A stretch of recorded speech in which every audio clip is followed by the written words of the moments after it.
Our Newcastle Fans TV now in partnership with Manscaped. You bet your balls we are.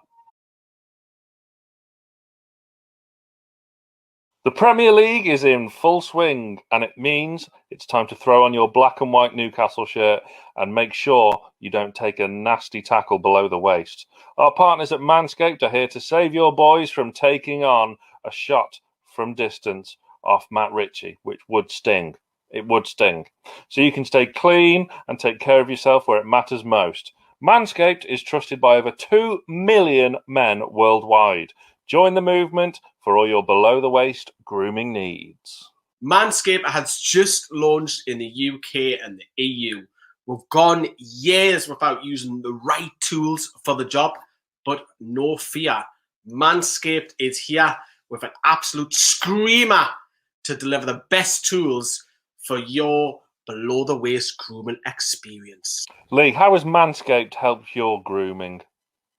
Well, I used to use a lot of cheap razors, and put it this way, Sam, I was stinging for a few days because you've got cuts left, right, and centre, button down. Ouch. Not anymore. Not with this bad boy. Oh, it's beautiful. And I can say it has improved my love life. So that was my experience of cutting myself left, right, and centre. Sam, please tell us more about Manscaped. That's why Manscaped has redesigned the electric trimmer. The Manscaped engineering team has perfected the greatest hair trimmer ever created, the Lawnmower 3.0. Look at that there. Battery life up to 90 minutes. But the Lawnmower 3.0 is simply the best hygiene tool for the modern man. Adjustable, clean, easy, simple to use, and no nicks, which is very important. The Perfect Package 3.0 comes with the new improved Lawnmower waterproof cordless body trimmer, performance boxer briefs, and a travel bag for you to use when we're done quarantining. The Perfect Package 3.0 also comes with a crop preserver and a crop reviver. The crop preserver is anti-chafing ball deodorant, which ensures that your afternoon stroll doesn't end with your balls sticking to your leg. The Crop Reviver is a spray-on toner for your balls. It's made with soothing aloe and witch hazel extracts, which give your balls a boost. Yes, please. Get 20% off with free shipping with the code NFTV at manscaped.com. You can be one of the first men in Europe to experience their life-changing products. Take advantage of this limited time offer for Manscaped's top-class lineup and try it for yourself. That's the discount code NFTV. So Sam's a big fan. I'm a big fan. We've got our Manscaped products. Have you? Check the link in the description for free shipping and a whopping 20% off at manscaped.com.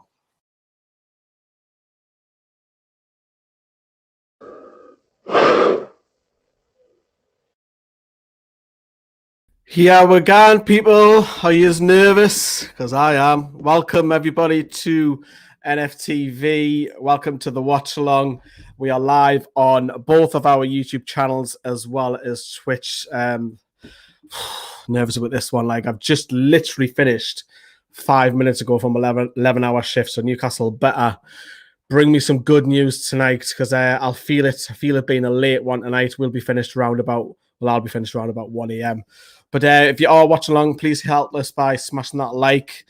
Loads of content for the next 6 hours here on both of our channels, me and the NFTV.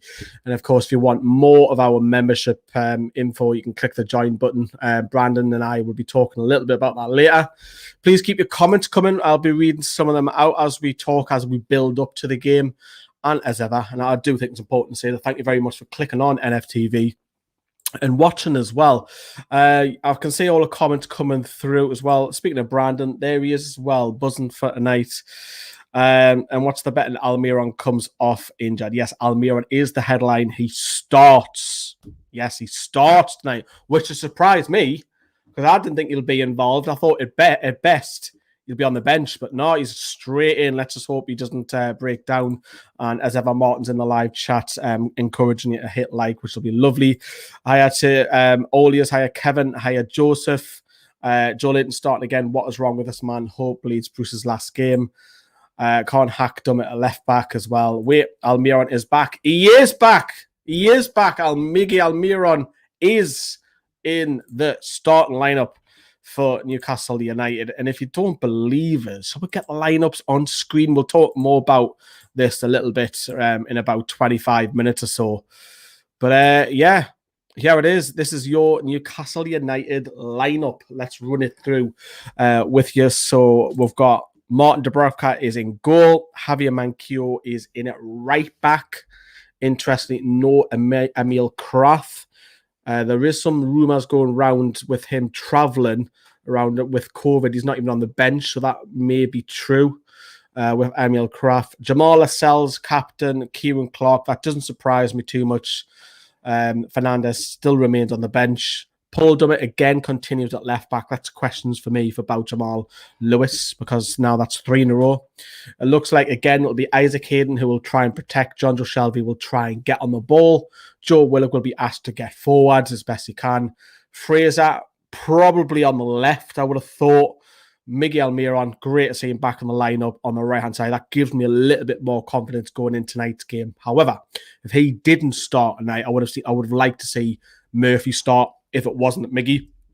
Joe Linton looks like he'll play through the middle. However, Bruce, as we know, has alternated the front three. So we might say Almiron spend half an hour up top, Fraser half an hour up top, Joe Linton half an hour up top.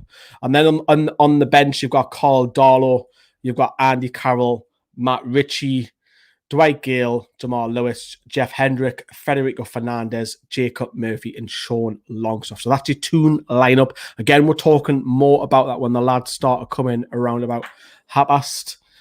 And this is the Brighton lineup. I'll begin with the bench. You've got the Smoggy Steele, McAllister, who's on the bench. You've got Yakenbach, I can never pronounce his name, Alzati, Isquerio, and then you've got Proper, Tau, Zakiri, and Dan Byrne. Interestingly, he's a Newcastle fan from Blythe. He does not make it. I would have liked to see him ripped apart because he's probably the tallest centre-back in the whole, it might be even the tallest outfield. I know he plays left back, sometimes left wing back. He might be the tallest in the league, but I would have liked to see him got it tonight, but he hasn't. And he's gone with Sanchez in goal, and then you've got White and Dunk. Basuma, who I think has improved the last 12 months. I think he's a good little player. Morpay will be up top. Trossard will be out wide. Gross will be trying to attack for the middle. Adam Lallana starts as well. He'll be helped to try and get forward from a central position. Mode, I don't know much about that lad, I'm not going to lie. Danny Welbeck will probably be out wide and come in. And Veltman, who is a Dutch international. So that is your lineup for Brighton. But yes, obviously Leeds done us a massive favour last night. Of course, they did helping Newcastle out. So currently, as it stands, Newcastle have 2 games in hand, sitting a point ahead of Fulham. For me, this is a must-win. I don't care. Oh, it's great. We've got 2 games in hand. We're a point ahead. Not for me. Not for me. This is a must-win game. This is the biggest game of the season, period, without a shadow of a doubt. Newcastle have to go in with the mentality of going to win. Yes, we know Brighton play much better football, and Brighton will have more share of the ball, but whatever it takes tonight, we've got to win, because then you look at the run of fixtures after the international break.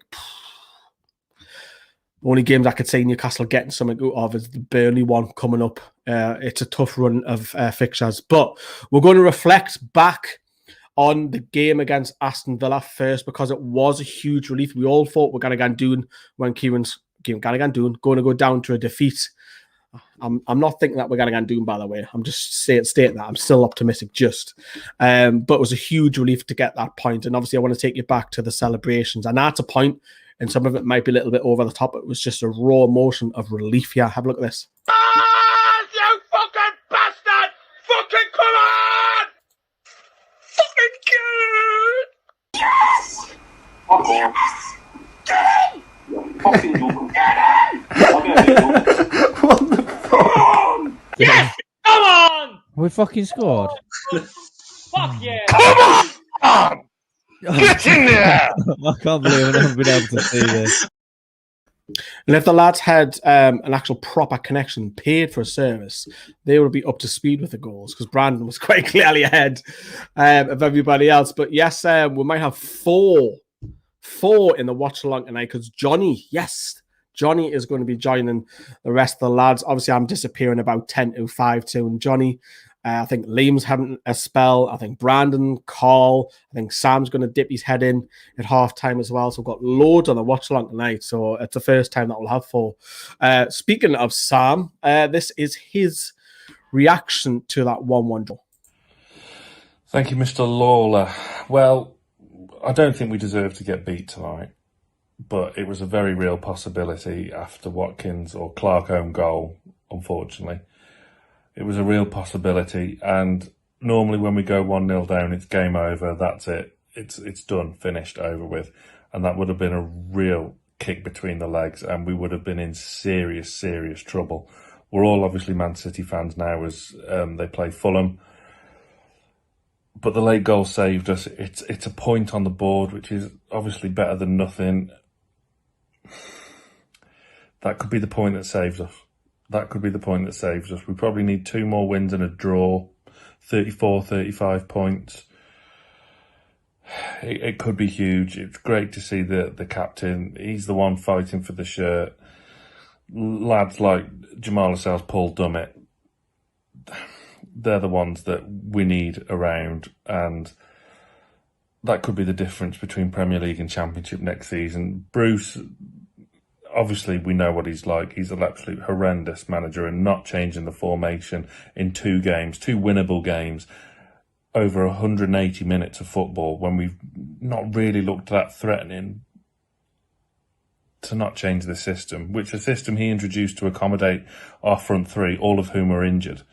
To not change that and to have such little flexibility in your system and your tactical nous, why not just go 4-2-3-1? We've been saying it for 18 months, nearly 2 years now on the channel. 4-2-3-1's the way to go. But look, it's a point on the board. We didn't lose against Villa. We didn't deserve to lose. The game was there for the taking. The game was there for the taking. So it is slightly disappointing, but the way we got that late equaliser, look, Saturday against Brighton is one of the biggest games in the past 10 years for this football club. This is must win, not lose, whatever you call it. There can't be no slip-ups can be afforded, no more fuck-ups. This is everything. Everything matters. Yeah, so that was Sam's reaction to the 1-1 draw, which we got a last gasp header from Jamal Lascelles, who's been shown the strikers how to score goals of late. Let's hope he gets on the end of a corner or a cross or what have you tonight. We have the one yet? No, we haven't won yet. It's a big, big game for Newcastle. I'm a little bit nervous. I'm not going to lie. I am a little bit going into this one because I'm a bit worried if we get beat in the reaction to the videos tonight. And I can imagine on the fan reaction show tonight, I think there'll be quite a few people a little bit upset. If we go down tonight, a draw for me, it's as you were. That doesn't help. The only benefit of a draw is it's 1 game less. That's it. But we've got to win tonight. I think it's a must win. We've got to go there and put some goals in as well, because we've got that tough run. We have got that tough run. We'll get reaction from Jamal Lascelles and Steve Bruce next. Over the course of the game, I wouldn't say it was a fair result. I thought we were the better team. I thought we had the better chances. It was a difficult game, but in terms of chances created, I thought, it seemed like we created the most. And then the one chance they had, a deflection that goes in. And, I guess that's football, but we just have to keep fighting to the end, and we did. Yeah, exactly. I thought we was playing some good football. I thought defensively we were pretty solid all game. I thought, it was on the front foot. We were creating chances, but we weren't going in the back of the net. And then, the one chance they have gets a deflection, it goes in. So it was hard to take, and at the end there we're just throwing everything forwards, and we got a bit of look back ourselves. Great ball. I think Jacob Murphy crossed it, and then I just went for it, and considering we were losing 1-0, I think it's a good point to take. Yeah, I think it takes character. I think it just takes character, leadership, and we just got to stick together. positive thing. You know, we've got a really tight group, and you know, we all want to succeed. And I think the performances have been a lot better compared to the start of the season. And you know, now we just need. I think we've had 3 draws now, but we need to start getting 3 points and winning games. Would have been devastated if we lost, but you know, the fact we went down and then we made it 1-1. It's you know, we're still fighting. You know, it shows that we've got a lot of personality, a lot of character and togetherness, and yeah, we've just got to stick with it. Well, there wasn't much in the game, was there? And it was arguably we've had the best opportunities and best chances. So I suppose, but we've the goal that the score is, is a bit of a fluke.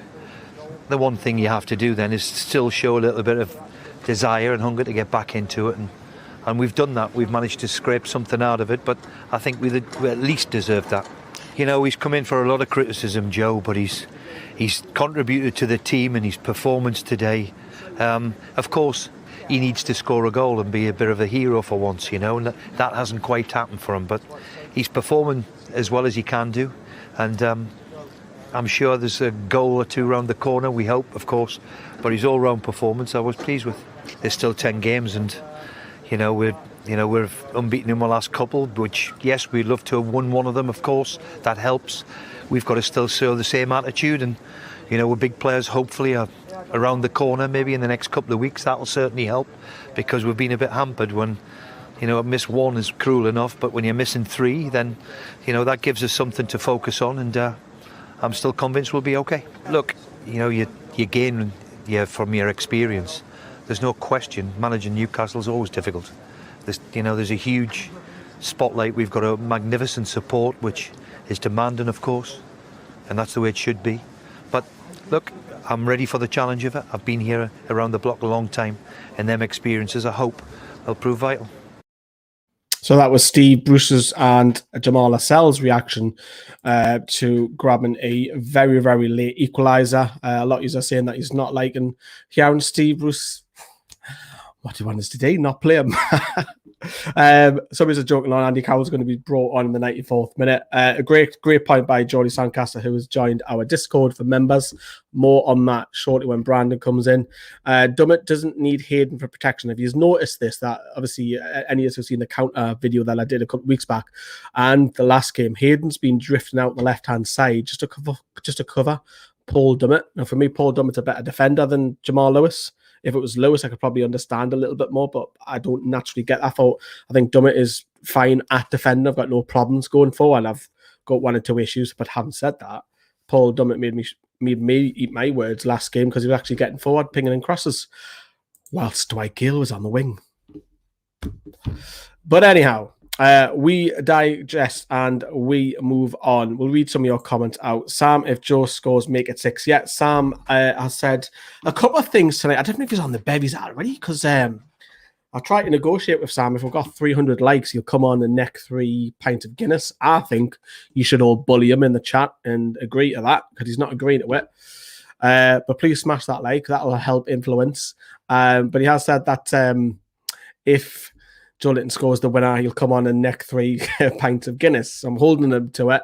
But he's trying to move the goalposts a little bit. So please give him a bit of stick about that, because he will be getting some stick with a membership video coming up very, very shortly, which I think he knows what's gonna come. But we're going to have a look back at the fan clips, the best of. Well, I say the best of. It's never the best of when you come away for deflating point against Aston Villa. But this is what the fans said, and I'll be back with you in about 10 minutes. It's great we got the equaliser, but is it still good enough? No, sorry, but it's not. Unfortunately, that is the thing. I mean, a lot of the game, that football was drab once again. I mean, where's the quality? There was not very much quality at all. I mean, I don't get why he took Fraser off. That's always one of our better players. I must say, Jacob Murphy, it was great to see him on. Technically, I think the lad should have started. I agree. In my opinion, it's a crack cross into the box. He should have scored before that. He really should have. He hit the ball. I thought Shelby was dreadful tonight. I mean, his passing was absolutely horrible a lot of the time. Joe Linton, okay, he was getting well in a good position, but why is he not going for the goal? He's selfless instead of being selfish. That's the one. Got there in the end. Might have an opportunity. That was what frustrated me the night with Joe Linton. He's got an opportunity to aim for the goal, and he just the wrong option. Fuming. Why? It's fucking shite. Sorry, excuse my French, but why does he wait until we're losing to bring Andy Carroll on? Why are we not playing a striker up front?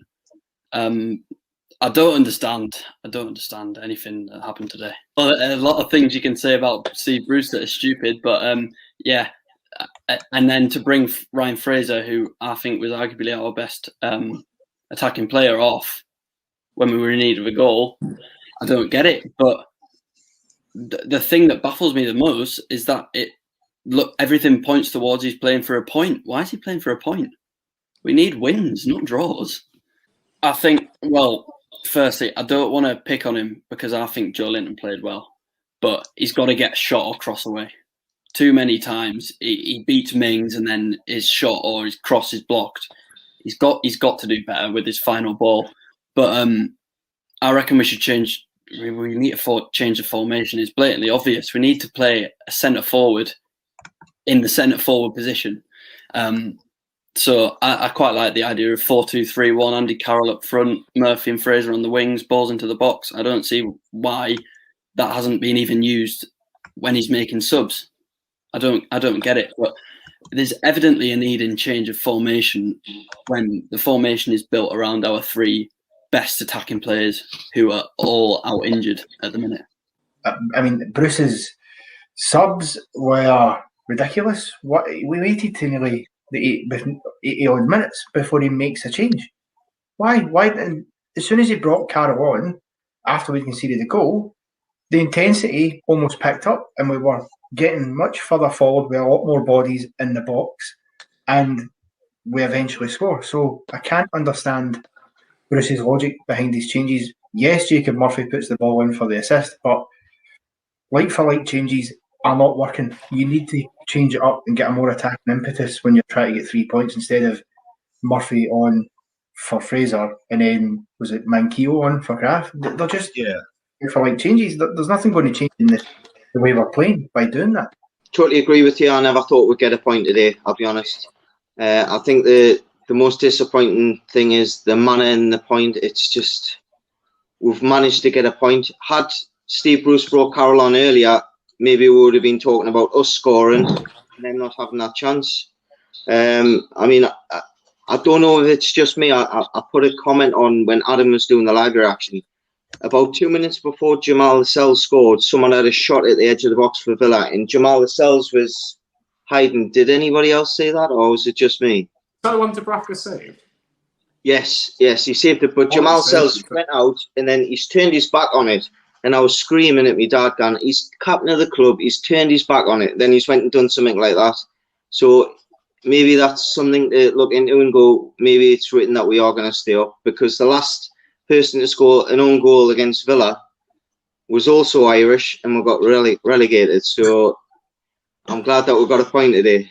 You have to look at it both ways, really. Like, we stole the point in the end, but overall I was disappointed with the point. I felt dejected and ecstatic at the same time with the equaliser, because we have to win at this stage. It's a great point to win, but 2 points lost as well. So I look more on the negative than the positive with that. Definitely what we did in the Villa and Wolves games, the two better teams, we didn't do against West Brom. We actually took the game to both of them teams. But that end product, performance-wise, we'd be fine, but the end product is killing us. And I think we'll look back at this as a real costly kind of run of fixtures. West Brom, we deserve nothing, but out of the Villa and Wolves game, we deserve the wins. But when you have no end product, what can you do, really? It's probably 2 points drop, mate, if I'm honest with you. Didn't deserve to lose. If we'd lost, I probably would have found me vodka and necked the whole lot of it, if I'm honest with you. Because, I mean, like I said, it was just an absolute sucker punch, wasn't it? When, you know, I mean, Clark's done the instinctive thing to try and block a shot coming in or a header, and it's just kind of done like a Modi army against Brighton, kind of just looped up, wrong-footed the goalkeeper, and you know what I mean. But the thing is, I mean, we should have beat Wolves. Obviously, Dubravka could have done better there. The West Brom game, we won't go into that. And again, you know what I mean? I said we could all criticise Murphy. You know what I mean? Murphy, I mean, did he have to lambast it as hard as he did? You know what I mean? He could have kind of placed it, you know what I mean, a bit higher away from the goalkeeper, but we're being critical, aren't we? But you know what I mean? It's a point, innit? It could be that point that keeps us up, you know what I mean?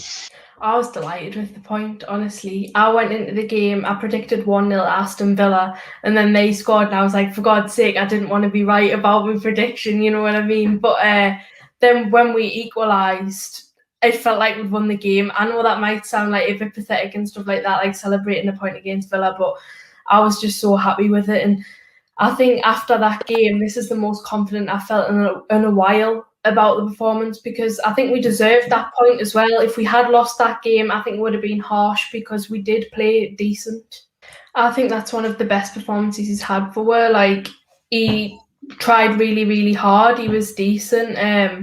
So yeah, I was impressed with Ryan Fraser, and that's what I wanted to see from him for a while, because I was always saying, like, he comes on and he just looks like he's not bothered and like he's not putting in 100% effort. I didn't believe, but today I think he did that, and so I was happy to see it, and I'd like to see him get some more game time, and hopefully he can step up to the mark, because we are lacking in the attacking positions. Yeah, I thought Watkins took it well, but again, it was a poor deflection of Clark, who's, when he stepped in, he's been good. He's been one of the best defenders. Present it now, Johnny. Nice one. I stuck in, did what he needed to do, and buried the goal, didn't he? So it shows that there's a bit of belief there, as much as Bruce is concerned. But you know, he's still doing his job. Two-headed goals in a couple of games now. You know, go up and get counter attacks, set pieces. But it's his defending that's the worry, and his leading is not the same as what it used to be. Oh, 100%. He used to get everybody to tell in the dressing room what he thought of them, but you know, it's kind of died down a wee bit. It was an up and down game, but then it's one of them when you've seen someone like Joe Lynn who's been getting slagged left, right, and centre. He had no right game today, so I always say that it's a positive. And then we had Lewis for the last few weeks been getting slagged. Drummett outstanding at the back, so you've got to look at the positives. There was two positives there tonight.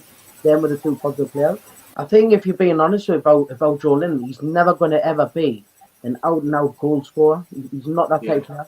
He does play better out wide on a wide of a three, out wide on the right. And I think with this number 9 shirt, it's never, ever, ever going to help him. And the signing on fee was never going to help him. And his wages and all this. And then being up top by himself. He's came to a club where he's new. He's never played in this league before. The manager didn't know him.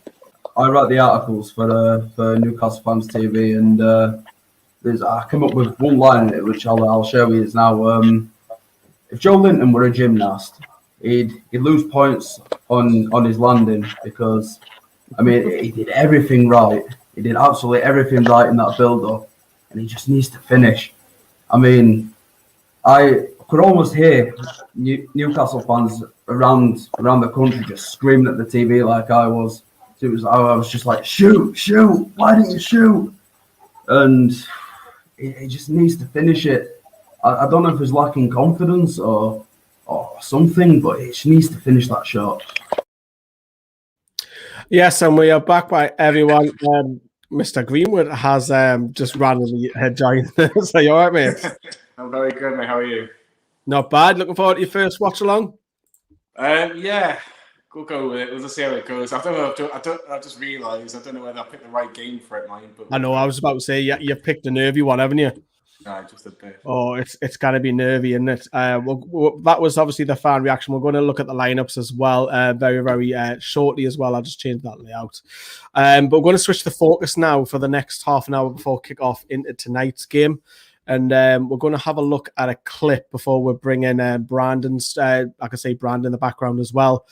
But I've got to bring this up first. I have to mention this because this is some achievement that we've just hit over 40,000 followers the last couple of days on Facebook, which is mental. Considering when Kyle and Paul left last July, early July, we were on about 27,000. So the growth the last 7 to 8 months has been absolutely mental. And just to have over 40,000 following us is incredible. So a big shout out to everybody who works on the page, from myself to Brandon to Liam to Adam and Sam. So they're the ones that run that as well. So yeah, so big, nice achievements. Which is always nice, little mini achievements as we go along here on NFTV. But as I say, you don't want to know about that because I just thought we'll share that. But we're going to look back at a little bit of a clip from last night's preview where the lads are talking about the fixtures coming up after tonight, back in a couple of minutes. And I'm just hoping, obviously, I'm confident that we can stay up. I am, because Spurs have been dreadful, absolutely dreadful. Yeah, and we always seem to pull some sort of result against them. So I'm not going to write that one off entirely. Brighton again, I expect at least a point out of that tomorrow. And like you've said, if we do go and get a point, we get a point, fine. But I'd rather us go for all 3 points. As long as, again, it's going to be this. You come back to it after you've tried to analyse it, and the first thing that comes to my head is, as long as we don't lose the game, and that's exactly what Steve Bruce is going to be thinking. So he's just going to set up to draw, and it's a difficult one. Yeah, but I'm absolutely with you, mate. After that Burnley game, nah, I don't see points from anywhere. Yeah, I mean, we have to get at least a point out of the Brighton game and a point out of the Burnley game, in my opinion, to be, and then hopefully either a point out of the West Ham game or somewhere in that Liverpool, Arsenal, City, Leicester run. We've got to be getting at least a point here and there to even be in with a shout. Because if you lose those, 5 games? Liverpool, Leicester, Arsenal, Man City, or maybe 4 then. And well, if we count the Spurs game, 5. Yeah, if you lose the West Ham game and it's 6, man. If you lose 4, 5, 6 games, that's 4, 5, 6 games. That could be Fulham getting 15 points. It's unrealistic, but that could be Fulham getting 15 points when we're getting 0. And then you're well and truly down by that point. There's no clawing it back from that. So it's going to be a March. I was going to say March Madness, but it's pretty much end of March now. So it's going to be awful April, I'll call it. And they've got a much easier run of games than we have. Like, none of them are easy, but their run of games aren't as difficult as what ours are. I'd be much more confident if I was them than us, definitely. I mean, you've got to pray that Arsenal, Liverpool and Man City are all focusing on their Champions League and Europa League exploits at that point. Ideally resting players and giving us an easier run, but I cannot see that happening. It's not looking good. And we are back. We are down by some sort of 80s graphic of my right-hand side. I think Brandon's testing out his green screen at the minute, so we'll just looks like one of them glowing holographics, Johnny, like you're having like a singer. It looks like one of them at the minute. He's had enough. He's had enough. It's a tough watch. I know it's a tough watch tonight, so I'm not surprised he's got. Now he knows how difficult green screens are to get right. You heard there, Johnny, about the fixtures. Obviously, we've got a really, really tough run in Burnley. Take aside after the international break. Is that why partly tonight is a massive, massive game? It's a massive game because of where Brighton are on the table, the fact that Fulham lost last night as well. But look, Spurs are in a bit of free fall at the minute, so you don't know what you're going to get with them. You could lose 3-1 or win 1-0. Burnley and West Ham have dipped off a bit. Lost the last couple of games, or lost against Man United last week. I didn't think they played very well at all. At home, you fancy us to get something there. So, yeah, look, it's a huge game regardless. It's the biggest game of the season. Without a shadow of a doubt. I think that's partly the reason why it's against a relegation rival, a team that we don't really have we haven't won in the Premier League since we've done the double of them in the Championship. Home and away could always seem to be 0-0s or just a 1 goal in it. But we've got to break that poor run against Brighton, because I've looked at their lineup. We'll obviously talk about it when Brandon sorts himself out. It doesn't scare me. The midfield worries me for Brighton. Is it? Why? Basuma, I think he's a really, really good player. I think he's been he seems like a couple of big clubs are looking at him, and I think even Graham Potter's admitted that Brighton will do very well to keep him for another season. You look at Lallana, very experienced. He's got a bit of creativity, and I think it's something that we massively lack in that midfield. And I think he can just kind of pull the strings a little bit. Pascal Gross, we've known for a couple of years. He was in the Championship with Brighton.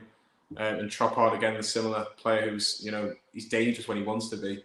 It's a big night for you, John Joe Shelby, your Joe Willocks, your Isaac Hayden. They need to be on fortnight, because if they're not, and Brighton really dictate the play and really make it hard work for Newcastle, then we're not going to get many chances, because we need something from a midfield to get the likes of Fraser, Almiron and Joe Linton in the game.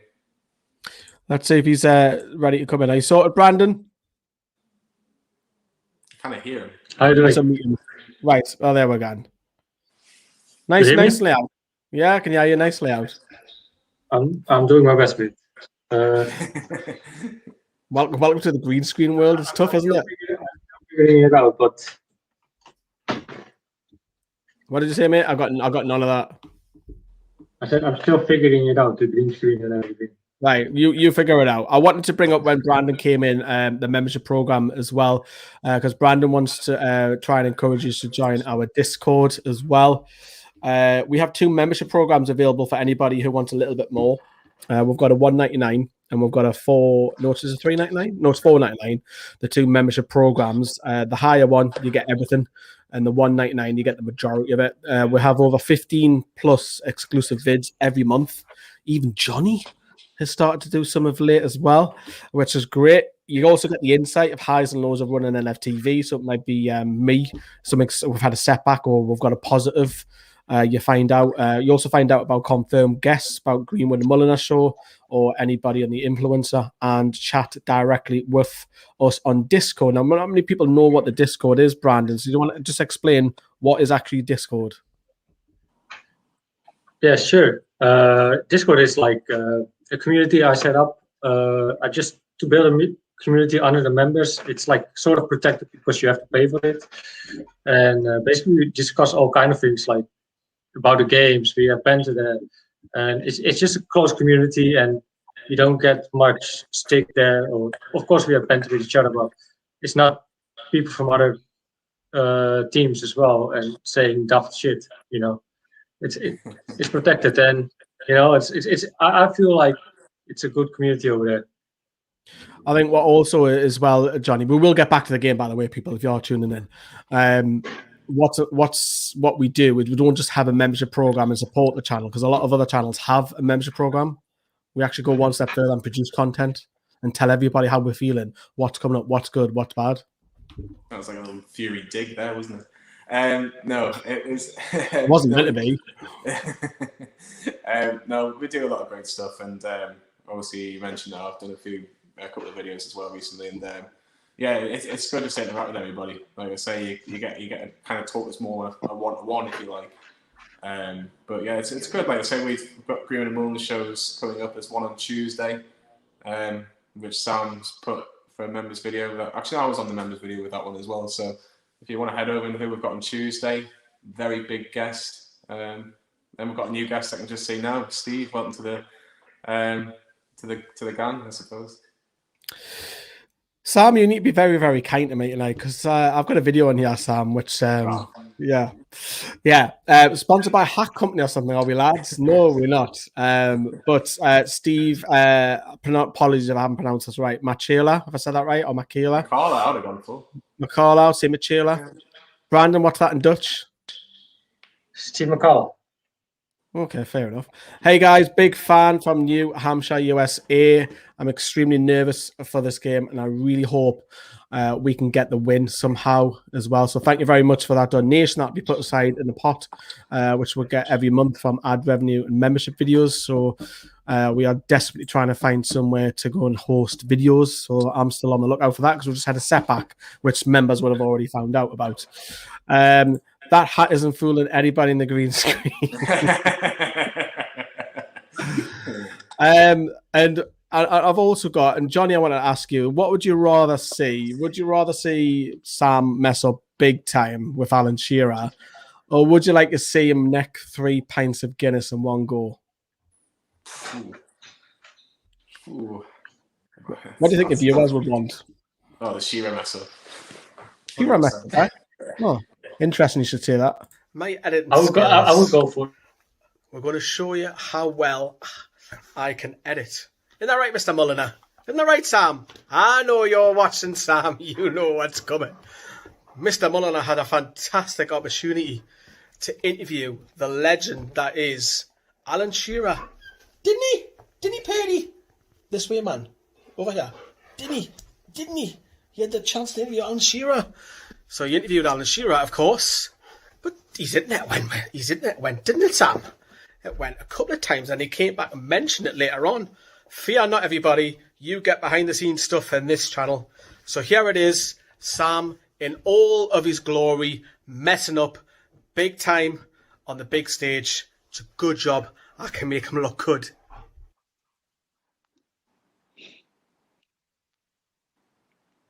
Oh, Sam, you froze. Sam's froze. And Sam's on my Wi-Fi's own. gone. But I did. 1 hour later. No, he's definitely Do frozen. you- Alan, it's not us. I can still hear you, so yeah, it's him, Sam. 2 hours later. Yeah. Well, while Sam's frozen.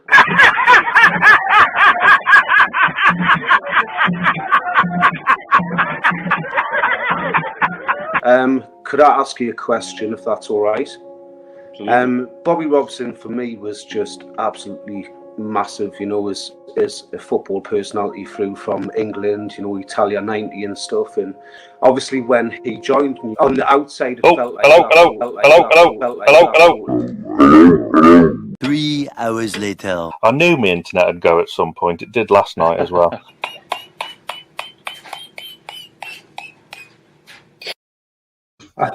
Hello. I can see Johnny enjoying that one behind the scenes. Brandon's giggling away. So that's the sort of stuff that we do with the membership. Obviously, we're laughing at Sam's expense, but obviously I edit to make him look good, of course. But behind the scenes with the membership, you get to see all that kind of strange, funny stuff that goes on. Sam's going to try and now get us back for something. I can fear that now coming, whether it's tonight or another day. But that's the sort of stuff that you get. Just fun, taking the mickey out of each other.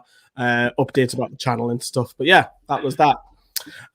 So it was either that or watching them neck 3 pints of Guinness, which I didn't think that was going to happen tonight. So Johnny's kind of persuaded me on that one to I'm roping Johnny into it now to display that. Terrible. He's loving it. He's loving it. Brandon, you like that, didn't you? Yeah, I love it. You know, especially the editing is so good as well. With the clips in there. I'll watch that back. I watched that back about 5-6 times. I was laughing at myself, just editing it, picturing it, where am I going to put it. You know, the funny thing is, you actually put it together, and you're silly laughing about it to see maybe worse. Yeah, it's brilliant. It was absolutely brilliant. On a more serious note, obviously that's the members. We've got 15 minutes to kick off. This is the Brighton lineup. Johnny, what's your initial thoughts when you say that? You said the midfield, didn't you? Yeah, I said the midfield. Really, really interesting for Brighton. I think obviously we talked about Basuma before, and it looks like from what Brighton are doing or the way they've kind of put up the lineup, it looks like he might be a little bit more. I know it's not because Morpay's right next to him. I just thought, has he gone a bit more defensive with Basuma? But no, he hasn't. And yeah, he's key. He's very key for what Brighton do. Going forward, you've got the likes of Danny Welbeck and Neil Morpay. I think they actually complement each other quite well. Morpay is he's got a little bit of aggression in him. You know, he's got a bit of a bite to him. He does, you know, he nicks in with the odd goal, but I think Brighton fans would probably want more goals from him. Danny Welbeck, we all know what he's like. Very experienced. Still got a bit of pace. Sorry, just that comment. Yeah. But yeah, for me, Welbeck. Obviously, he might have lost half a yard of pace, but he is still a threat. Linked up really well for Brighton's second goal against Southampton last week. So, look, they're a very good team. I think if they had a Callum Wilson, for example, someone that can put the ball in the back of the net, you're looking, Brighton probably could be near the top of the bottom half, if that makes sense, like 11th or 12th, because they have got some quality. Brand, is anyone that you think differently? I quite like Trossard, who's pictured. Yeah, Trossard, I like Bisama and Lallana. Bisuma, however you want to call him. You know what? He hasn't played much Lallana, has he? But he has of his last month. He's starting to play a lot more. Yeah, good midfielders, really. I think their defensive is going to be the work of today. Who? Sorry. I say the midfield is of Brighton is going to maybe bite us in the ass in the end. I do like Basuma. Like he's got a hell of I think he's improved the last 12 months. I think he's a hell of a player. Keith's just saying there that Grosh is a good player as well, top player. Obviously, they seem to be getting a lot of unknowns from Europe, and they seem to be doing the business for them. They play nice football. Brandon, I'll come back to you on this one. Are you worried about the style that they're going to play, that they're going to dominate possession tonight? Do you think that's embarrassing, though? Yeah. Well, if we play defensively and they rip us apart, yeah, it's going to be very embarrassing. Very much. But if we play we do the last couple of weeks, I can see it actually as coming down as a nice game, an entertaining game, at least. Brandon, it's your birthday tomorrow. Yeah. Big 28. Big 28. All right, Pop, come on the last word. Come on the last word with me. Get mortal. Okay. You will, as well, people. I know. Turn 28 tomorrow. If you can fire in your happy birthday comments. Brandon might even do a happy birthday song if he's had a few drinks. Because you just never know what you're gonna get with Brandon. So I hope you're prepared, Johnny, because some stuff goes on with Brandon on these watch-alongs. Oh, I've heard. You'll enjoy yourself. So that's the Brighton side. Let's get on and talk about the tune. Obviously, because we don't really want to talk about the opposition as much, but this is the tune. We've got to start straight away, Johnny Miggy. Straight away. Surprised because I'm shocked. Yeah, I'm shocked to an extent. I think obviously Bruce kind of gave away in his press conference that, we might see him on the bench. He's 50-50, but he must have gone, well, do you know what? He looks fresh, he looks good, he gives us something going forward. We need him in the starting 11, and I think if he is fit, he plays, especially in a game like this. My only worry is that if he gets a setback, how long do we lose him for? It's the same with Callum Wilson. There was murmurs that he could be ready for this game. I think Wilson's more of a miss because of the amount of goals he can bring to this team. But brilliant to have him back. It looks like I would imagine he'll be that false nine, if that makes sense, because it seemed that Joe Linton will be on the right. Fraser seems to was down the centre against Aston Villa, and Gale was on the left. So I would imagine Fraser will move into his more comfortable position, the left-hand side, and Miggy will be that false nine, and he'll drive us up the pitch. He'll win us free kicks, and he needs to.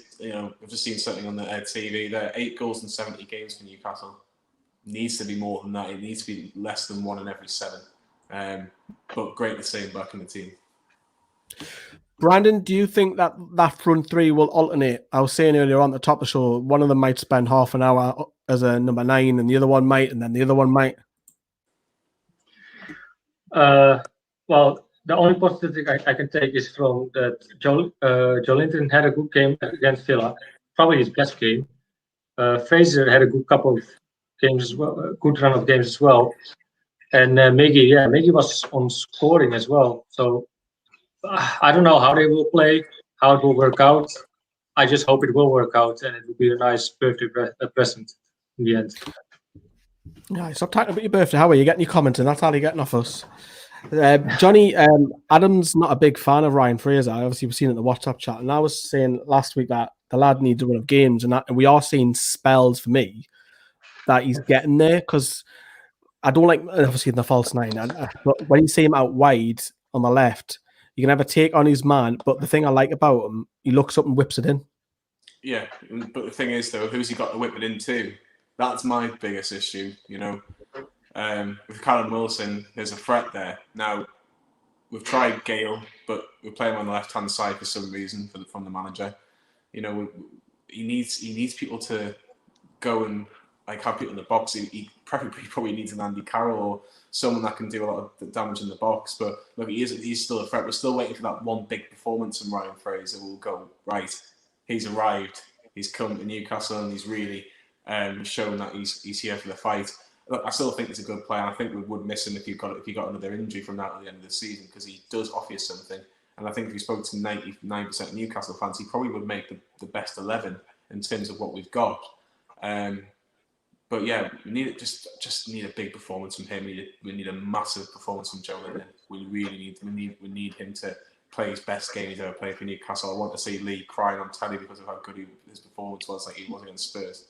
Oh, you only get that once a year. Spurs, Les Ferdinand. We need something for 2021. So, a question about one of the long staffs I've just seen there. They're not related. The one that's there it is. They're not related. The one who came, funny enough, from Newcastle and joined Liverpool. There's no relation for the long staff who's at Liverpool. Strangely enough, there's none. Obviously, Martin's pushing Manscaped. You do get 20% off on any order, whether it's just a pair of boxers, some deodorant, or the full kit as well. And was Adam shaving his balls when he scored against Villa? Yes. Adam is unfortunately not allowed on tonight by his missus, so there's no high-pitched volume tonight. So thankfully, might be a few screams. And the Chinese Geordie is back in amongst it, the regular. All right, lads, looking forward to the aerial duels between Dunk and Fraser. Fraser can jump higher than Ronaldo. In one sense, Brandon, are you actually pleased Carroll's not playing tonight, because they are very good in the air? Yeah, and that's why I put in my, it was a member video. I put out my starting 11, and that's why I didn't play Carroll, just for the fact that they have really strong players in the air. And besides that, I don't think Andy Carroll can play 75 to 90 minutes. I think he is good to come on with 25, 30 minutes left, but I wouldn't start him for sure. So I'm not Is it a game for Dwight Gale, Johnny? Good question. Because I think you'd argue yes, because he's a striker. We need a striker on the pitch. But from what you've seen in the last few games, you go, well, probably not. Look, there is an argument, but I probably wouldn't have started today. But Johnny, out of the three, Joe Linton, Carroll, and Gale, he's the most likely to score, isn't he? Look, it's a very good argument, Brandon. It's a very, very good argument, to be honest. But we haven't. Every time Gale's been given an opportunity, especially in the last couple of games, how many chances has he had? He's never really been in the position. But he was played out wide. He was played out wide. I know he has take chances if he gets them, but I would pick Gale always out of those three.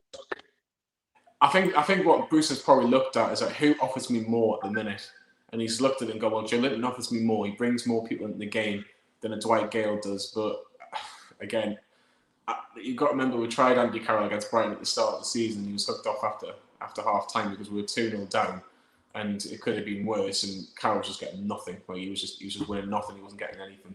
So look, it's an interesting debate.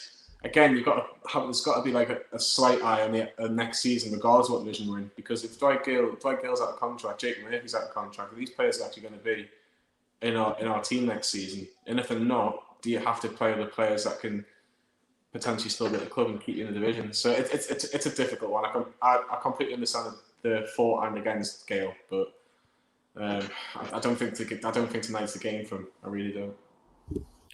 Interesting. If you look at that bench as well, we're just waiting on Carl to come in. You've heard a couple of WhatsApp. I'm just chasing Carl because I'm going to be disappearing. But if you look at that bench, I'll just read it out for you lads. Cannot say it's Carl Darlow, it's Andy Carroll, Matt Ritchie, Dwight Gale, Jamal Lewis, Jeff Hendrick, Federico Fernandez, Murphy, and Sean Longstaff. Brandon, why is Murphy not giving us a chance tonight? I thought he was all right. I thought it was pretty decent.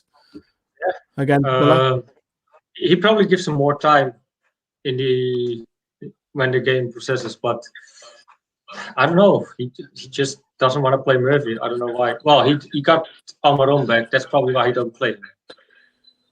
Because you have Willock, Joe Linton. He lost Joe Linton, so that's someone he always plays. And so you basically got the discussion in Bruce's head: is it Almiron or Murphy?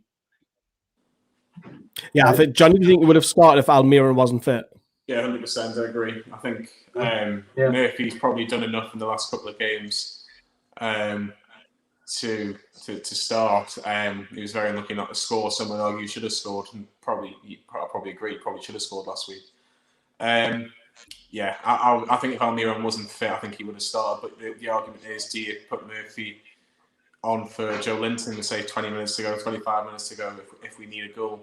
But yeah, good option off the bench. Just hit 100 likes. Thank you very much. Remember, if we hit 300 likes, hey, who knows what could happen on this channel? I mean, you've seen stitch-ups and you've seen people go to the toilet and pee in. Yeah. Coming back on this, I heard Sam saying on the Newcastle Fans TV group chat in WhatsApp that every time Newcastle scores, he nick a Guinness. He has to. I'm down for that. I would like to hold him to that. I don't care about the 300 likes. I just want to see him do that. And if he does that, we easily get 300 likes. Don't worry. Yeah. I reckon he's already on the drink because he keeps changing the goalposts a lot today. Yeah. So I said originally 300 likes, you've got to come on next 3. And then he changed it to if Joe Linton get the winner. And then he's also said that every time we score. So he's definitely up for getting hammered, then he's one way or another. Yeah. So this is good. You know, when Sam gets nervous, he goes to the drink because it's a big game. We're making him sound like he's an alky. Right. If there is any alkies out there, please go and seek help for Gamble Away. Serious though. Sam says only if you buy him the Guinness. Right. That comment earlier on when we went to Wakefield. Me, Johnny, and Sam went to Wakefield. I said, I'll buy my own. Well, the other Sam was like, I'll buy around. I was like, no. I'll buy my own. It's just the way I am.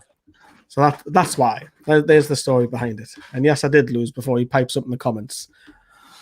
What else we got? Joe Willock. Does he have more of a license to get forward today, Johnny? He does to an extent, because I think Shelby and Hayden will be dropping back a touch when he's got the ball.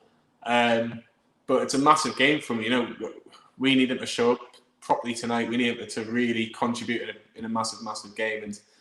And just any sort of performance from Joe would be fantastic. But yeah, it's very close to kick-off, so it's going to be interesting. I've just put Brandon on full screen. You actually got a comment, a nice comment. That's why I wanted. Where's it gone? It was from the Liverpool fan. Where have I just said it? Where have I had it displayed before. There you go. So there you go. That Newcastle artwork is sick, man. Beside you, who done it? So there you go, Brandon. You don't look like now that you're in the 80s from a holographic. So yes, we have Mr. Carl Bryan, Dad to be coming up very. I take off like I take off. You just love to be a bully, don't you? I'm in a good mood tonight. I just hopefully I am, because of God, I'll have face like thunder. Than not having any sleep and doing a full graft the day if we get beaten. I'm just trying to make it a little bit look like professional and everything, and yeah.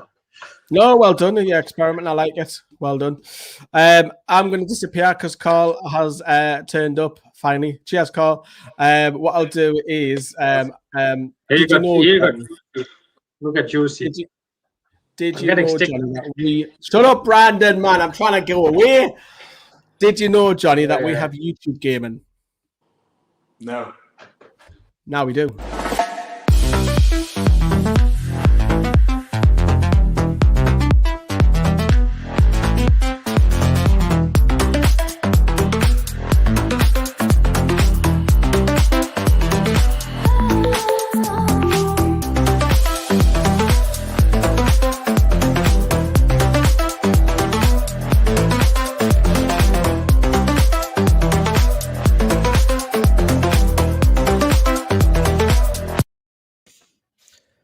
Hello, how are we?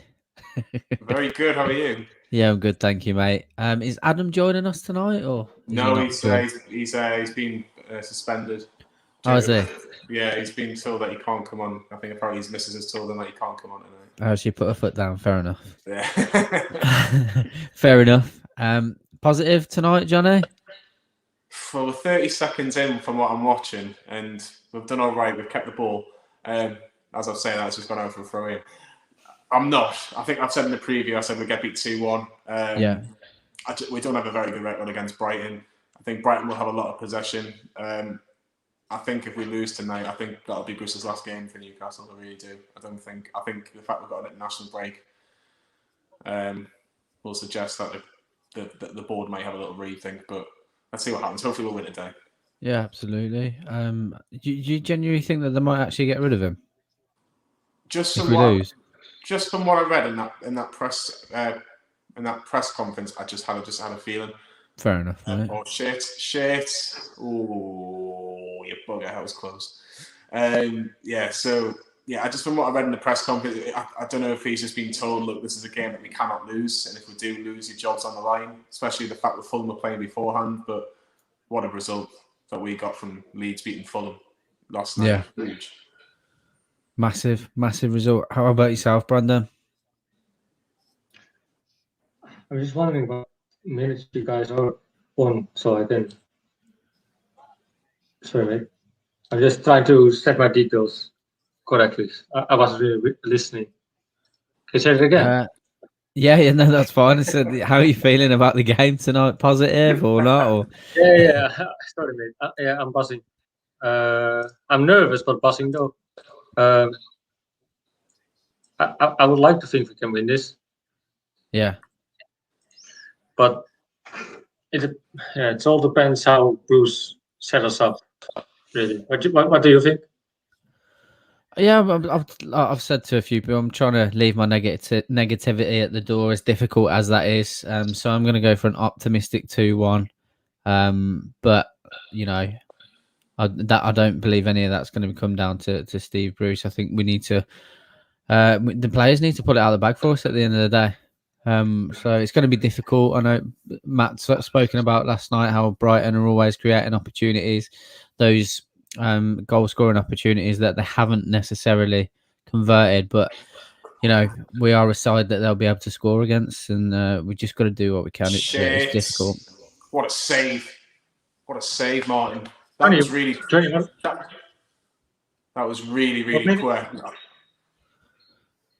Oh, good save. What minute you're on? Pardon? What minute you're on? 3 minutes. 3 minutes. It was really poor, actually. Really poor.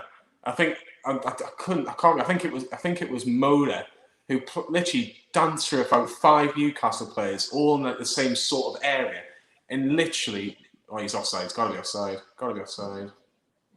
No, not offside. Appreciate the donation, Steve. Thank you, mate. Yeah, it's just hard work. But I don't know about you, Carl. I know Brandon spoke about it before, but Miggy's playing as a false 9. I don't know if you're happy with that. I'm not entirely against it. I think with the personnel that we've got at the moment, I think he looked he's looked quite sharp when he was playing in that position. So, you know, don't get me wrong, I would prefer an out-and-out striker, having Dwight Gale, for example, or, you know, Andy Carroll if we were going to start Jacob Murphy. But in this setup, I'm not expected anything other than this, to be honest, mate. What about you? My issue is, and I think Brandon asked a really good question in the preview about, well, why not start Gale as an out-and-out striker? And it's a very good argument. But if we're asking... If we're talking about Steve Bruce's formation, Ryan Fraser's probably our best player on the left-hand side. Similar to saint-maximin can do the job on that left-hand side, but that's a debate in itself. And he likes Joe Linton. Yeah. He wants Joe Linton on that right-hand side to win the ball. So when you're leaving somebody in the centre, Miguel Almiron's the man, Brighton on the attack. Good, well done. It's just so hard. I've never done this before, right? This is really difficult. I know. Especially in a game like this, it's so difficult. Absolutely. Paul O'Malley's been black for 5 minutes. What's he done? No idea. What's he done in the chat? That result yesterday was just what we need. Got to take full of 100%. This is it. We need to go out and try and ease some pressure. But whether Steve Bruce has had that same thought process, I highly doubt. But that's what I mean. I just hope that the players will just know that they've got to go out and get a win. We're already sitting back, though. We're already letting Brighton play. Like we're not even we're like 5 minutes in, and we're already letting Brighton dictate the play, letting them have so much possession of the football already, and that's worrying. 100%. Everyone's absolutely agreeing with you, saying exactly the same thing. Brighton all over us. It's early. Everything's pointing in Brighton's favour. They look like they want it more. Brighton already better. Any score predictions? I predicted 2-1 Dixon, but already that looks really, really optimistic. I'm glad you didn't say his full name there, Carl. I would like to give you Love it. Love it. Oh dear. It's a brilliant play on words. I love it. Yeah. There's been some great ones, hasn't there? Like you've seen like last 12 months since we've been locked down, there's been some brilliant names. Like I'm not going to repeat some of them just in case some of them come on, but like when you see Arsenal Fan TV and all that, and you see what it's absolutely hilarious, man. Brighton have been lucky and unlucky the last few games. Hope it's not going to. Well, it certainly looks like they might do, Sean. What do you think Steve Bruce's game plan is tonight, Brandon? He's probably going for a draw, which is sadly. Well, I hope you think he's not, but knowing Bruce, he probably is. Although looking to the formation, he looks kind of attacking, but how he come out now, we already look under like some sort of pressure, and I don't like it. So I probably think he's going for the draw. Foul. I really think he plays for a draw. I think that's so negative, but it's a free hit tonight. I know it's a big game, it's a huge game, but Leeds did us a massive favour. You know what I mean? 100%. Like we could go 5 points clear with the game in hand on Fulham. Absolutely, mate. And this is what's frustrating. We've had several opportunities like this where teams around us have lost, and we've had an opportunity to go and beat the likes of West Brom and beat a poor Villa side that on that night we're a poor Villa side to ease some pressure, and we've not done it. And I just thought, surely now you've got to see that we need to do that tonight. Otherwise, we really, really are buggered. But it's just we don't have that faith anymore, unfortunately, because he just proves us right every time, doesn't he? Did any of you think that Bruce might have gone 5 at the back tonight? No, I didn't. I didn't think he'd veer away from this formation, to be honest, mate. I didn't. Because he's been able to come out and not lose, hasn't he? And that's what he wants. He wants to accumulate as many points as possible. But if he honestly thinks that we're going to be able to, pick points up like that we have done over the last 3 games all the way to the end of the season, then he's even more deluded than I thought he was originally. Yeah, I suppose. The only reason why I say that is because in bigger games, he's tended to go 5 at the back. And he's tended to not just play it safe and just think, well, do you know what? A point's better than nothing. Yeah. 100%. And I still think he's got that mindset. I think he's been able to do that these 3 weeks with his formation, which is why he's not changed it, I think. Come on, John Joe. What a challenge. It's a great player, him, like. Because like you said, mate, on the face of it, it looks attacking, but we're already sitting back, so it's no different. Johnny, which minute are you precise? I'm on 9 minutes 20. Okay, can you pause it for 3 seconds so we are ahead? 3 seconds. Yeah. Yeah, of course I can. Thank you very much, Steve. Appreciate that, mate. You're absolute legend. Good to have you in, and thank you for joining the membership program. You will have a delightful video to watch of Brandon skinny dipping, if that's what you're into. I didn't. Did it work out for you, Johnny? Pardon? You did 3 seconds? Yeah. Just pause it for me. I'm now at 9:57. Well, I was on 9:59, so I'm like maybe a second ahead of you. That will do. Yeah, everyone, if you become a member, in the community on YouTube is like a link. If you become a member to join the Discord, it's a really nice community. So I would definitely advise you to join us, and it's already coming down for like £2 a month. Yeah, Steve, that's what he's into. That's the sort of things he gets up to. That's what you got to look forward to in the membership program. He was doing that on top of mountains, man. Yeah, absolutely. But yeah, he's right. Discord, mate. If you want the Discord link, Brandon can sort that out for you. Or is it in the comments? No, it won't be, will it? No, it's in the the community page. If Yeah. you are on YouTube, you can find it easily there. And otherwise, if you cannot find it, hit me up on Twitter or the main Facebook. Just write a private message on our main Facebook. I'd love to know the possession stats already. Probably not favourable, mate. It's got to be at least, I would say, 75-25 already. We've Yeah. played like 11 minutes.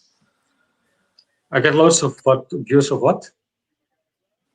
Banter, basically, on Discord. Oh, do I? Wait, let me check.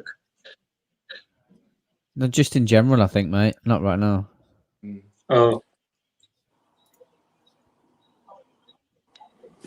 It's got so much space. Our Discord isn't full of perverts. We're all above buck, Beamer. 81% someone just put in the comments. 81%. Yeah, that does not surprise me in the slightest. Oh yeah, 19% Newcastle. Jesus. Terence, goal, Brighton 1-0. Sorry, lads, just practicing. Jesus Christ, mate. Actually, going to give us a dear. heart attack here. Like. Yeah, I know. That's what it happens, mate. I'm waiting for the 1-0 Joe Linton joke, to be honest. Yeah, that will happen. Oh, Miggy. Fucking hell. What's that like? Miggy, Almiron. So, Junior, how do you experience it so far? 12 or 10 minutes in of, I wish I of picked the like game? Man City. I wish I picked like Man City, and I can kind Go of on, get Junior. used to it. But I just set the sound like 2 weeks ago because for people that don't know, there we go, 1-0 Joe Linton from the set. I said the sound. I said, what are these? What are they like? Because obviously I watch the match, so I don't really see much of the watch-alongs as much as I can. Like I see like the highlights, and I'll always go back when we score, obviously. So I thought I'll get myself just put us one in for like one in the future. So when he put it in the WhatsApp, I'll be doing the Brighton game. I was like, fucking hell, Sam, you're giving me an interesting one to come in for. Massively, I think it's because he saw my reaction for the goal against Villa. It was golden. I loved it. I love it.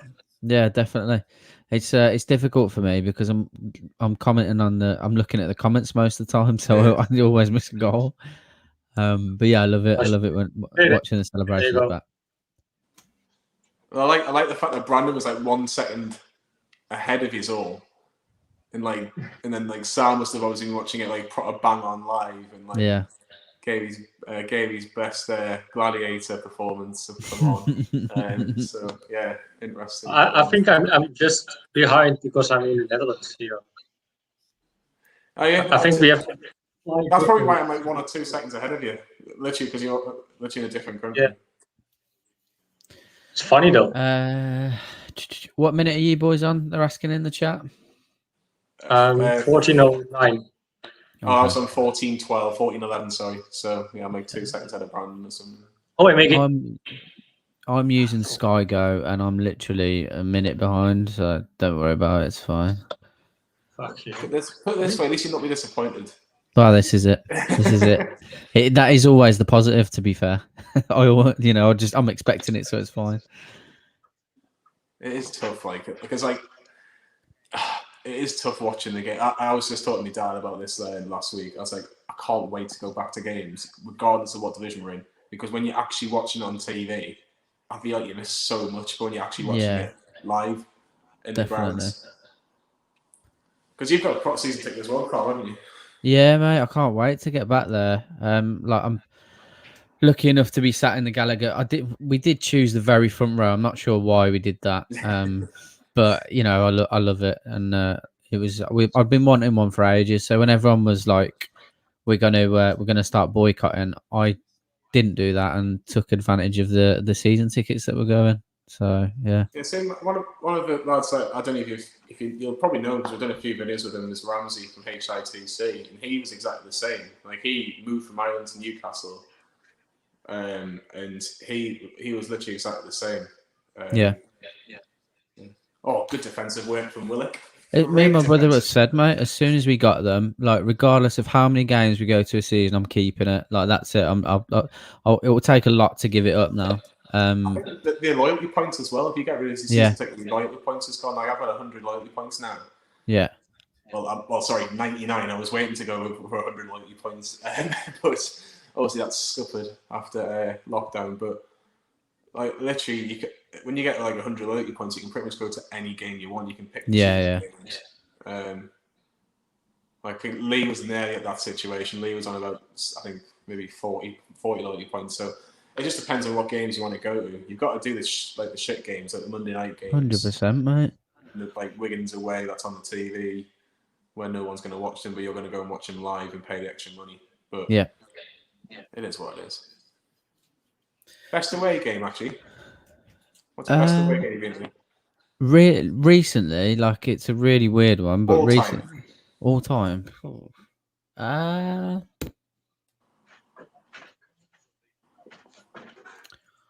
That's a good question. I can't think of it. Mine's Man United when we beat them at Old Trafford. When was that? When Kabay scored about. Oh, yeah, okay, fair enough. 7 or 8 years ago. I can't think. Like, recently, I would say Sheffield United when we won because of, well, not because of VAR, but that was just an incredible midweek night, being pissed, not expecting to be pissed, and then, you know, just the events that happen. But all time. What about you? I just have difficult. No, I couldn't. I only could go to home games, as I just bought them straight in the stadium, my tickets. Yeah. Because I lived at Sydney Grove. You probably know it, Johnny. In Fenham. Oh, yes, so I always went to the stadium, took me student card, got some discount, but you cannot go to away games with this. No. So that's what I'm saying. It's difficult for I never been fortunate to attend any away game. I would love to. I would fucking love to, but for me, it's just my focus now to get back to Newcastle and live there with my girlfriend. That's me focus now, because I missed the tune. Get in, Brandon. That's what we want to hear. That's what we want to hear. Could you comment more on what happens? You'll have like a plumbing company hit me up, or solar panel company, whatever. Someone's just put, can you comment more what happens? I can just literally tell you, Brighton have got a lot of possession. Newcastle are just sitting back, and Brighton are just like look more likely to score. And we're very wasteful on the ball. Yeah.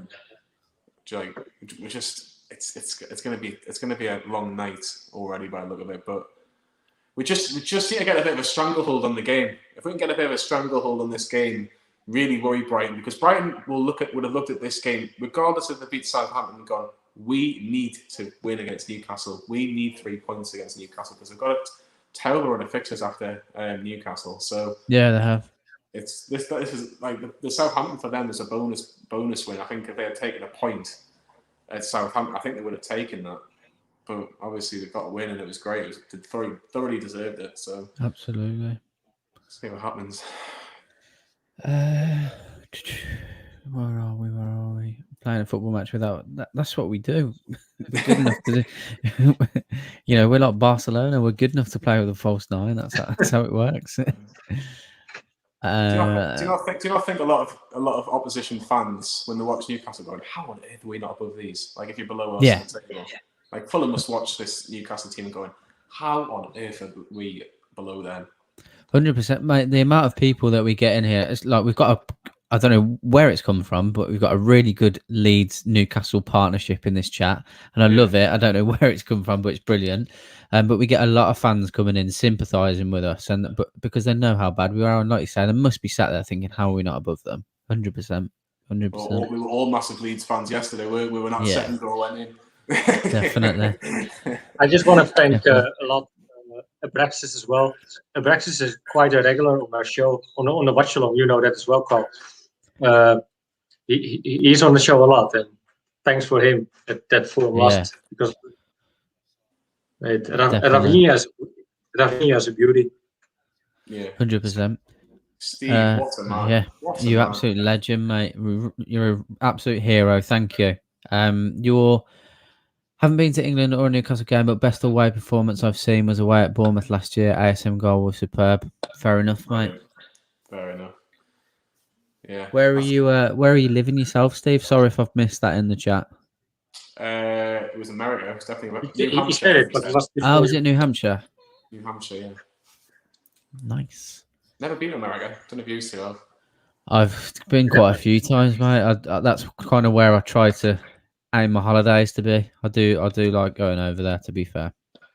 America's great, man. Yeah. I love America. I've been there 3 times now. Is it 2 true times. about what they say about the McDonald's? Like how big the McDonald's are, like compared to the UK? I think everything's just bigger, mate. To be fair, yeah, everything's Plus, you just get bigger. total all-time refills. Pardon? Yeah, You got 100%. refills all the time for not paying extra. It's mental. And you figure why American people are generally more fat than any other kind of people. Yeah. I've been to New I don't York, Florida quite a bit. I go to Florida when I can. Mm-hmm. I was obviously Florida's supposed to be amazing. over there this year, which was annoying that I couldn't be there, but it is what it is. Have you been to the Keys? Oh. Yeah, mate. It was. I had a very interesting time down there. There was a sex parade going on. It was very weird, very weird indeed. Did you get involved?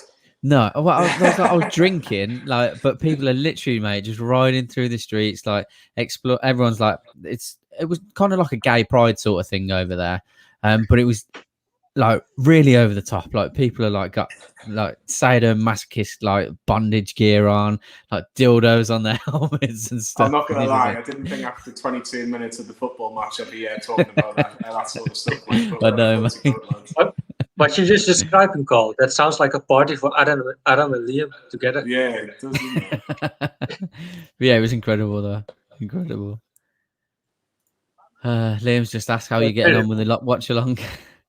It's a timing, Liam. That is timing. It's. Do you know what it is? I'm enjoying it, but it's still nerdy. Like I think again, when we go back to the game Brighton v Newcastle, it's just such a huge game. But if Brighton were to win tonight, I think they'll be thinking, well, we can probably look at staying up now. I think they'd be on 32 if they win, and that's not a million miles away from probably.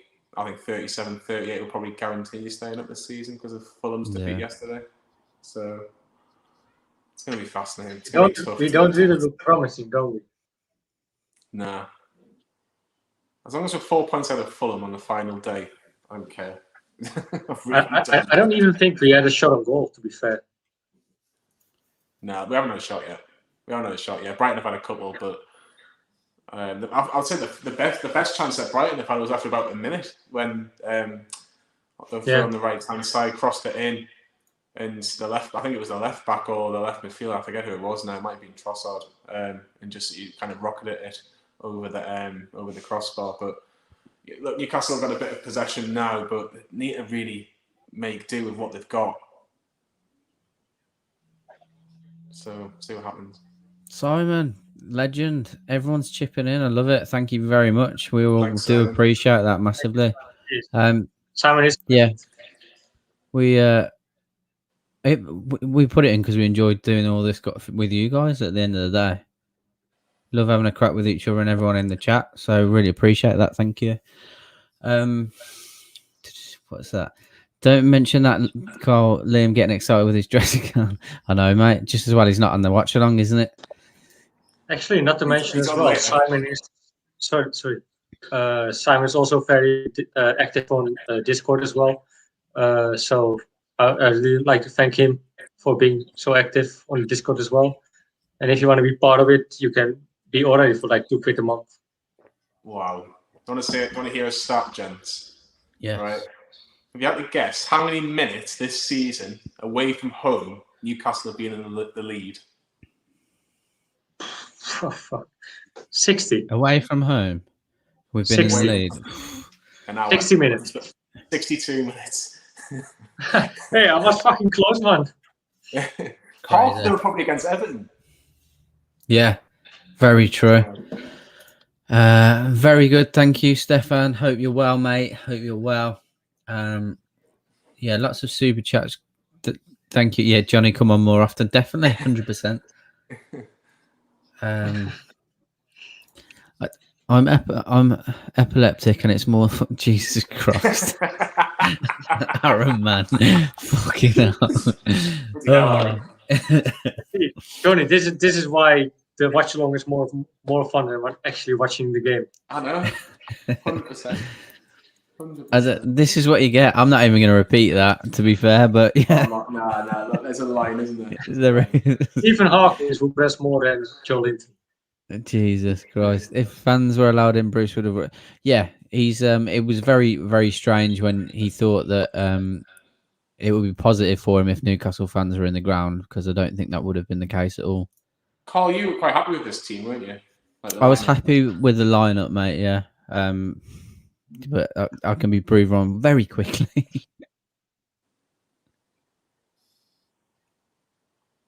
Well done. Good defending. What would you have preferred, Johnny? What in the team? In terms of the team? Yeah, like what would have been the ideal lineup for you? I was pretty happy with. I think considering we knew we were going to have Kraft, I think that was probably the back four I would have gone with. I think Dummett probably deserves to stay in the team. Jamal Lewis, I think it's not really it wasn't a game from tonight. I think we need more of a defensive unit, unfortunately, because we're so crap. Midfield, I understand saying people drop and shell. You know, ideally, you want somebody really knocking on the door and saying, "Well, I deserve to be in front of this guy." But Jeff Hendrick isn't doing that. People will go about Matty Longstaff, but it's such a big risk to play him in a game like this when he hasn't played football for about 2 months. Well, first team football for Newcastle, rather. Sean Longstaff, he needs to be in more an attacking position like a number 10. Yeah. So at the minute, he's probably justifying his place because he's better than Jeff Hendrick. So I like that. I like what you're doing there. Look at this. It's a Heineken. What the hell? I'm gonna pour an invisible drink in my cup. I'll tell you who I feel a bit frustrated for today, man, is Ryan Fraser, because he's literally getting nothing. It was similar last week, wasn't it? Similar last week. He was just the reason he got a bad score is because he had 0 service. He had nothing to work with. Absolutely nothing, like he's just getting no support whatsoever. Like Abraxas, he's literally there to just try and make free kicks. Yeah. Yeah, Abraxas, you've done us a massive favour. Absolute legends last night, Leeds. It feels weird saying that, but we're not taking advantage of it again, mate. At the minute, we've still got plenty of time. Well, we kind of do. Because it's still 0-0, but I don't think the point will be enough tonight. Do you think a point will be enough? Would you take a point, Johnny? Carl? I'd take it, of course, but like I want 3. It's a difficult one, is it? I'm never gonna not take a point, but I always want 3 in the same breath. It's a tough one, Brandon. It's a good question. I said last week before Fulham played, a point's not going to be good enough. Yeah. But it might be good enough today because of who we're playing, and it's the fact that it's a point closer. Will take us on to 29 points. You're still looking at 3 wins potentially, but we're talking about 3 wins from probably our last 10 games, where we've only won 2 in 20. So is that realistically going to happen? I'm not too sure. But Fulham again, Yeah. Fulham have had a bit of since they beat Liverpool. You know, they've lost the last 2 games. Have they has their bubble burst a little bit? And are they going to be feeling a bit sorry for themselves because they didn't beat Leeds? And they've only got 3 home games as well in their last few games of the season. So April's going to be nervy. April is going to be nervy, I think. Massively. Because who we got? We got Burnley, Fulham, and Sheffield United in terms of potential winnable games that you would look at on paper and say, right, we can go and have a go there? Because the rest of them are very, very, very difficult games, aren't they? Burnley's more winnable than this game. Yeah. Do you think? Burnley suits us more than Brighton. Massively. Fucking hell. What a ball that is. Matt, thank you very much, mate. Thank you. Thanks, we Matt. really, really appreciate that. It's literally Johnny's bringing in all the cash. I feel like we should get him dancing or something, twerking on camera. Very cool. Brilliant. Can I just put my friend in? Yeah. He said, cheers, Peter. College. How are you doing, mate? This is my friend from Czech Republic. He's a good friend of mine. I stayed in his house for a few times in Czech Republic. So, Peter, thank you so much for the times that I could stay in your house for free. Been a blast. Love it. What's Senna? Do you lads use protection with your girls? Well, I've got a child on the way, so I'll say no. You know what you should have said there, Carl? Just no comment. Yeah. No comment, but I'm expecting, or my missus is expecting. Actually, Brandon, we should say congratulations to Carl, shouldn't we, once again? He's having a baby boy, so Yeah. Congratulations, Carl. Thank you very much. Thank you. Looking forward to it. Carl, have you already figured out a name? I know Sam gave you a lot of options, but... Yeah, we've got a couple in mind, mate. Do you want to share, or do you want to keep it to yourself? Got to keep it. Mrs. will kill me, mate, if I start sharing it on here. Fair enough. Can't wait Could for do Brandon good views. Bryant. Yeah. Brandon Bryant, does that ring a bell? Just one more time. I didn't hear you, Johnny. One more time. Said Brandon Bryant. Brandon Bryant. No, Yeah. Brandon I Bryant. might put like a sweepstake out there. Yeah, I think you might have to. Chris, It's gonna be a man, point, right? fucking hell, I'm not even putting that on the screen. But in answer to your question, no, she's not up for it. She doesn't watch this. So. Carl, you don't feel anything for Michael Owen Bryant? No, definitely not, mate. Definitely I think Jonathan's got a bit of a ring to it, like. It has. I think Oh, everyone I would be thought about surprised. It's not like a new age name or anything like that. It's quite an old name, definitely. You want some bad news, lads? It looks like Martin Dubravka's injured. Really? Not again. Please not. 'Cause I love Martin Dubravka. It looks like it's his knee. It looks like it's his knee. I don't know if he's kicked or something. He's kicked the ball or It's something. more like his heel. He's touching his heel. So going against Johnny Boldy Bryan. Or John Joe. Yeah, so it looks like the people that are slightly behind on their streams. Dubravka's just literally he's kneeling, and he is in a bit of discomfort. I'm hoping he can just kind of shake it off. But if anything, it's quite good for Newcastle. It's quite good for Newcastle because of the fact that they're having a bit of a break. Bruce is trying to speaking to Isaac Hayden. It probably come at the right time because Brighton are just again on top of us in all departments. But it's tough for Newcastle. It really is. It wouldn't be a big problem if Martin Dubravka would be injured, but because we still have Cardallo. But I just hope he's not, because I love Martin. Yeah, but he seems okay. He's playing on, so I think they're going to just see. They're just going to keep an eye on it. But look, I think for people that just joined the stream, the first 34 minutes, 35 minutes, whatever it is, it's been. I see now. He looks fine. He looks fine. Yeah. Sometimes they got asked to do this to get like some sort of like pause in the game so they can get it together. Yeah. I hope it came like this. Jesus, right. man. Good evening. Courtesy, and Newcastle had 69.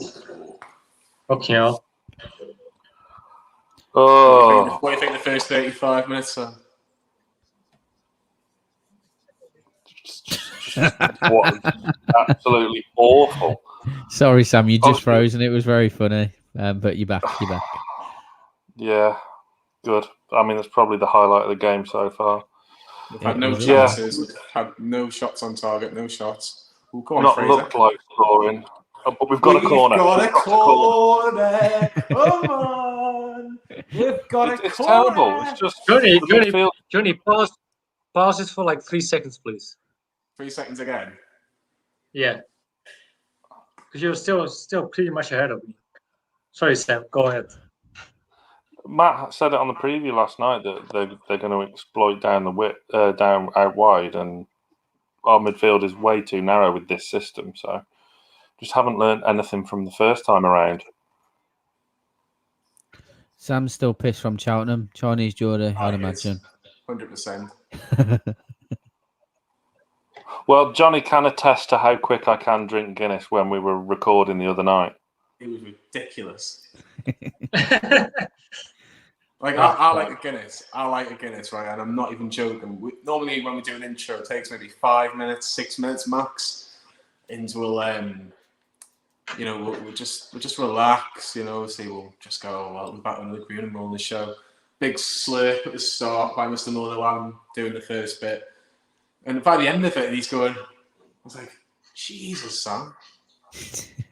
But you tell us about a few tricks of the trade when you used to play darts competitions, and Guinness was your drink of choice, wasn't it? Yeah, it was back in the day. I haven't played properly for ages now, so. But a few years fair back. question. Genuine question, right? Who's the better dart player? Is it you, Sam, or Johnny? Oh, it's Sam. Mate. It's Sam. It's Sam. Me, yeah. No, I used to play in some knockouts before children arrived in my house. My children, that sounded very odd. But yeah, and I used to start on the Guinness very, very early as Brighton are on the attack. Oh shit! Oh, get it out. And we're safe. You're the And- last. Sam's even ahead than me, man, Brandon. He should pause it for about 5 minutes. Yeah. You should pause it. Okay, what are you? Go on, then I may as well stick around. What are you on? I'm at 37:30. I'm at 37:43 now. Well, if All right, everyone's when this pausing, can you breaks pause down. for 40 seconds so we can all be in time? Please. Right, I've paused it. I'm on pause now. I'm on exactly 38 minutes. Right, let me catch up with you then. Go. No, wait for me. Shoot! Now we know we're lying because I've just said shoot. That's how you know I'm lying. Yeah. The thing is, though, in all seriousness, I know that Brighton have been a better team, which is not hard against us at the minute, but they've had two good chances, Sam, and they still haven't really, they've tested Dubravka a tiny bit, but the saves that you expect them to make. Well, if Brighton had a striker, they'd be top 10, wouldn't they? But they haven't, so they're not. I think we should start our own Greenwood and Mulliner Show drinking game. What minute are you all on now, by the way? 38:46. 38.50. I'm not. Yeah, 38.50. I'm on the same as Sam. Yeah, when you're saying that, I'm at 55 now. Steve, you deserve an NBA tonight, mate. Right, the beers are on Sam when you're over here, mate. Yeah. Hey, 100%. they are after this week at Cheltenham, my friend. Absolutely. Great week. Great week. Just a question: Is this all super chat or? Some of them are, yeah, I believe, or most of them are. Yeah, because he dropped also a 10, right? Or someone else did. Stephen's done 2 or 3 now, and another guy's done 10 as well. Yeah. What a boy. New Hampshire. So Steve's from New Hampshire, isn't he? Yeah. I want to talk to Steve about the New Hampshire primary. Isn't that quite, in a presidential race, isn't that quite key? Doesn't that give you an idea of Can we where talk the about results that going after to the go? Newcastle play, will we? It's more interesting to me than this game. Well, that's cracking, but do a Stephen Mulliner show about that if you want. It's an idea. You said yeah in the comments as well. He did. What was the... Oh, lad, get in. Go on, Miggy. That's a foul. What was the... Referee. What was the drinking game you're thinking of, Sam? Right. So every Oh, time. Brax is from New Hampshire too as well. Really? So every time Johnny says "in all seriousness," that's a shot. Okay. Don't know what you're talking about. And then every time, I mean, I'm getting grief in the comments for bringing up the New Hampshire primary. So every time I come up with something unrelated, I think that's 2 shots. And then that's a fantastic shout. Click on David's comment at the bottom there, Carl. Every time Newcastle have a shot on target. I think that should be. We'd be sober. Everyone will be sober. In. Okay. So, yeah. Whatever. It's not good if Sam is on the channel because we're gonna end up wasted. So this is great. Not only are we a Newcastle related channel, we're also bringing people together. People together. What's a bit naughty? Ooh. What, Basuma on Hayden? Yeah. Yeah, I know, Martin. We're still working on it, mate. Don't worry, I've not forgotten. I am working on it. Some of the issues we've got is with the graphics, because they can be actually quite intense. As little as it might seem, it affects everyone else's camera as well. So when my camera used to go blurry, it's because I had so many graphics on there. Fun fact. I hope he's all right. You know, this isn't. I'm going to try and work on that, Martin. So is that why I'm so blurry on my green screen? That's probably why. Not necessarily, maybe mate. Still, it was 89. Oh. You're not that blurry though. It's just the top. What camera are you using? I have a webcam, simple webcam. That's probably why. I'll have a chat with you about it another day, mate. Might be to work. Johnny joining me on the Ales. Pardon? Oh, yeah. Blood. Someone's earning. Is that 1664? Maybe. You're a homeowner and you can afford that. Steve, I swear to God, I think we need to have a Stephen moment. Steve, we need an intervention. Wow, thank you. Brandon, you need to get Steve on your new show, and Hayden's coming off here. And guess who's coming on, lads? Guess who's coming on? I'll give you a clue. It's not Sean Longstaff. It's the Irish Iniesta. That's who's coming on, I'm telling you. Irish Iniesta. Jeffy's coming in. Ahoy, Jeffy. Jesus. That does not look good. And they're bringing a stretcher on as well. That does not look good at all. Steve, join the Discord, please. I think you will enjoy it. You will enjoy it. Yeah. Steve, are you a Pats fan? You're not a Patriots fan, surely. No, we bought the New Hampshire. How the fuck? How dramatic is this? Look at those fucking doctors who have to get him off the field. Boy, look at this. I think they're going to carry him off the. I think they're going to carry him off the field and try and find out what his star sign is. But you know what is so stupid? They're all tested, right? They're all tested negative before they come even near the pitch, and they wear still this fucking white suits with masks and everything. It's stupid. They should be all negative. So why wear the suits? It doesn't make any sense. I think this is a broken leg, lads. For Isaac? No. I hope not.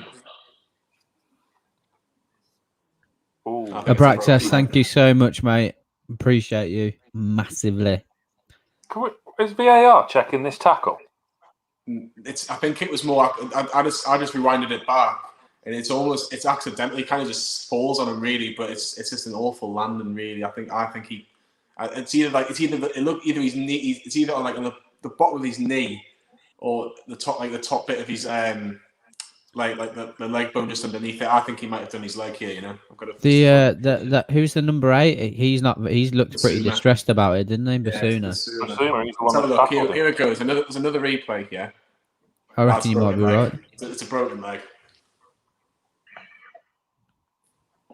He literally almost. It's a complete accident. He's broke that. Accident. That's a broken. Yeah, leg. it's a complete. Yeah, just nasty, but no intention at all. No, it's complete accident. Like it can't be. It's literally wrong place, wrong time. Yeah, wrong place, these things wrong happen. time. These things happen. Just unfortunate. That's a massive miss now. Because if he's out for the rest of the season, which it looks very likely now, you need. Is it now becoming a bigger season for a Jeff Hendrick or a Matty Longstaff? Does he get more of an opportunity because he's more of a defensive type midfielder? We don't really have someone who to fill that gap in if Hayden falls out. Well, we got Hendrick, but Hendrick needs to show up now. Needs to show up. Well, I just hope Isaac Hayden's okay. But... Got another super chat, I think. Good. Got 2 super chats. You bugger. Wow. Connor, thank you very much. Simon. Simon, flattery will get you everywhere, my friend. Thanks for your support, Simon. What's Connor's question? Because we've got a bit of time to kill. It was. Yeah, it does look really bad for Hayden, mate. It does. Yeah, we're not doing too bad, but it just doesn't. I'm just curious if Ivan feels the same way about how Hayden Mac show on the NFT channel. At the very least, he's done his ACL there. At the very least, he's out for the rest of the season either way. I think he won't be featuring at the start of next season. No, definitely not. What month are we on? March. Yeah. If he's broke it, he'll struggle to do August. Part of me thinks though, when you see people with broken legs, they need like gas in there because of the shock of breaking your leg. So the actual impact. I broke mine, and I didn't need gas and air until I got in the ambulance. So, like initially, for the first 20 minutes, I just felt I had like a wave of sickness over me for about 20 minutes.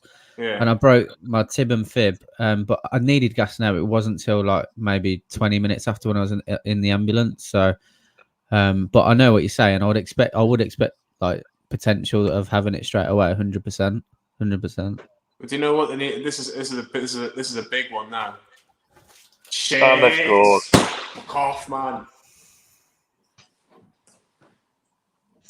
Martin, thank you very much, mate. Really appreciate it.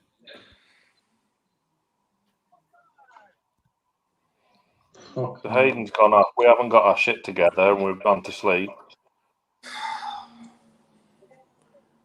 It's Trossard with a fantastic finish. Just turn Clark inside out. Yeah. Do you know what it is? It's just a hopeful ball, and Trossard and Clark just doesn't deal with it. I'm thinking, does Dubravka do better? It's right in the corner, mind. It's the least that Brighton have deserved, unfortunately. But you know what? It's so poor, and this is really frustrating me, right? Isaac Hayden's been injured for, 7-8 minutes? Something like that. And we've switched off with the first time that Brighton have got the ball and they've just hoofed it forward and are in a position that he's literally turned one player, taken a shot, and it's gone straight in the back of the net. That is absolutely pathetic. Fuck's sake.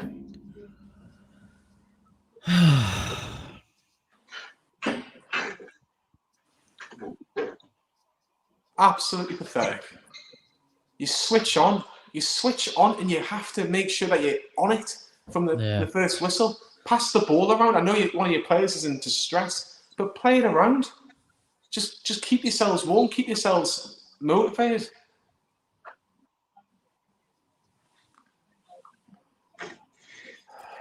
Oh, this is gutting.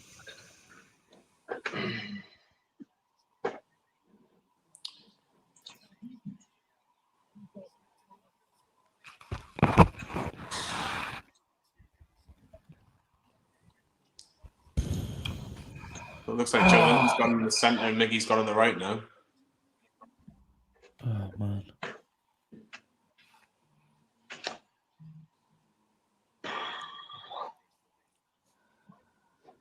Yeah, look, they've been all over us. Absolutely. It's just frustrating, isn't it? Absolutely frustrating to switch off like that. Half time. Can we get in? The second half, though? the way we're playing now, I don't think so. The thing is, Jeremy says they've deserved it. They have deserved it. This first half, we have just sat back, let Brighton really control the ball, control the tempo of the game, and we've literally switched off at the worst point. Half time, one of your best players of the season gets injured, and we're now in a position where we're going to have to change something, especially going forward. We're going to have to take chances. Well, yeah, because we have to have a shot. We've had a header from Isaac Hayden, ironically, which just went wide, and that is literally it this first half. Learned nothing from the first time we played them. Sam, there's a question. Who's doing the fan reaction? That is myself and Carl Adam. and Adam. That'll be interesting. I'm absolutely fucking gutted. I can't deal with this anymore.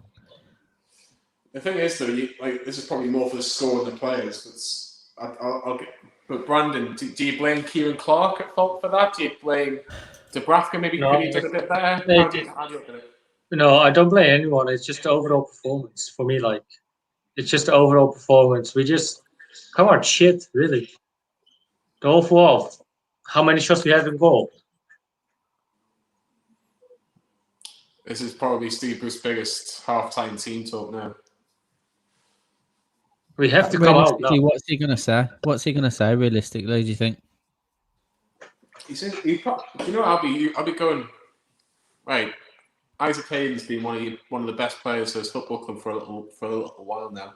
Let's see if we can do it for him. If you don't want to do it for the fans, do it for him. Try and see if we can get something out of this game, because Brighton, we've not laid a glove on Brighton. We have not laid a glove on Brighton. It's just absolutely pathetic. But do it for Steve. Do it for Steve. Do it for Steve. Definitely. Do it for Steve. But realistically, what he's going to say different that he did before the game? Because I feel he probably think he is already 1-0 down before the game even started. So what else he's going to say differently than now?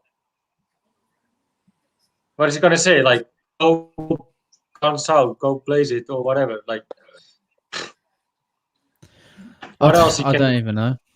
This is just pathetic, because we're apparently we've got a manager that can deal with situations like this, and then you get people like Paul Merson, who says that Newcastle fans are living in the past, unrealistic expectations, demand to be a top 6 club.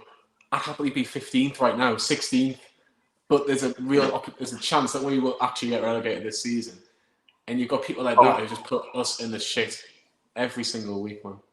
Love that from Merson, saying we still live in the era. Newcastle fans still live in the era of Shearer, Ferdinand, Ginola. Ferdinand and Ginola left in 1997. I wouldn't worry, mate. He spent half of it pissed, that's why. Looks a clown. Nothing wrong with that. No, but, when you're supposed to be a professional sportsman and you want to be held accountable for what you say, and then you come out with absolute waffle. Hey, dart players are professional sportsmen too. Hey, I'm talking about coming out with waffle. You're putting this as though I should be giving Paul Merson some respect. I don't like it, Sam. No. Fight. Realistically, Yes, like to get, mate, it would be maybe Eddie Howe, someone like that of that caliber. Right now, I think me personally, I'd love someone like Steven Gerrard, but realistically, we know that's not going to happen. The thing is, though, there's a shout. There'll be people saying, you know what's going to happen if he presses the panic button, i.e. Ashley, he'll just let Graham Jones take it from out the end. Yeah, of course. Like someone just said, Chris Wilder. Like Chris Wilder, for me, I thought he was a good candidate for the Newcastle job when Rafa left, because of how good he did at Sheffield United, and that was just that was not even getting them in the Premier League. I think they just got promoted. Sorry, so it's not. I know that he hasn't had a good season this season, but maybe it wouldn't be a bad idea. But we need someone to go in there and just get a little bit of positivity around the club. I actually think the negativity of Bruce being the manager is really affecting the players because they know, regardless of what happens, win, lose or draw, and the majority of times it is lose or draw. Yeah, it's it's kind of reflecting on it now. Really, we just need some positivity. And my question is though, if this result doesn't change, he has to go because we're going down. So my question is to all three of you lads, like, if Steve Bruce would have been stuck like 3 weeks ago, would it make that much of a difference?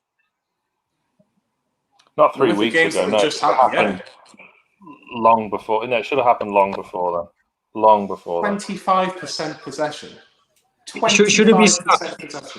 But should it be sacked after the Brentford loss? I think that was the moment that he should be sacked. I've done it after Chelsea at home. Yeah, Sam went quite early. You went quite early, and I wasn't too sure about that, Sam, at the time. You can see what was coming. No, I can understand your point, but when we were playing Chelsea away, we still had this cup quarter final, and that was kind of what I would say maybe 20% of Newcastle fans, including myself, were kind of looking at. Well, if he gets us to a semi-final, he probably deserves a little bit more time. Yes, you can argue we should be beating the teams that we're up against, the Blackburns, the Newports, etc., the Morecambes, but it's a semi-final of a cup, and I think he maybe deserve a little bit more time. But after that Brentford performance, he then gets a point against Liverpool after losing to Man City. And then we have that shambolic Tuesday night performance against Sheffield United. That Sheffield United game was sackable there and then. That was. He even gave them hope. I think the Brentford game was he should be out. And after the Sheffield loss, we even gave Sheffield like hope, sort of. It's lost now, but for Sheffield, but we even gave them hope a bit. And they went for a little winning streak after our win. So it's terrible. I don't know. I think when we lost from Brentford, he should be sacked. That's the key moment for me. Agree or disagree, but no, it should have been before. Yeah. Well, Sam, you probably think we should have never appointed Steve Bruce, which is a fair point, though. The thing is, though, when we appointed Steve Bruce, you know exactly what we were getting. We were getting a yes man, whether he likes to be told that or not. He was a yes man. He was asked, would you take over Newcastle? And no disrespect, if there's any Sheffield Wednesday fans watching, you are going to leave Sheffield Wednesday to go to Newcastle. Sheffield Wednesday, mid-table to bottom half championship. Newcastle, Premier League club at the minute, right? You're going to leave. You're going to leave to take that job on. And he's probably had... He brought in Andy Carroll. That was probably his signing. I don't think any of the others were his signings.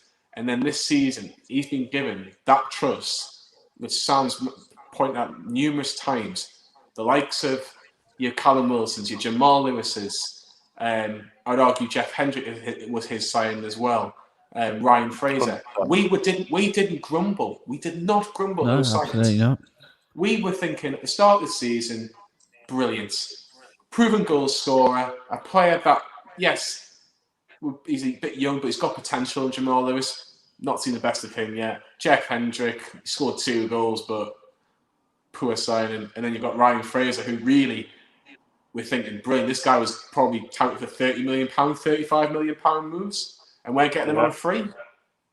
We were thinking, well, if we can finish pretty much where we finished last year, 12th or 13th, but play a bit more better football, we'll probably take that. How we've gone down from 12th to 13th to literally just being above the relegation zone is absolutely incredible.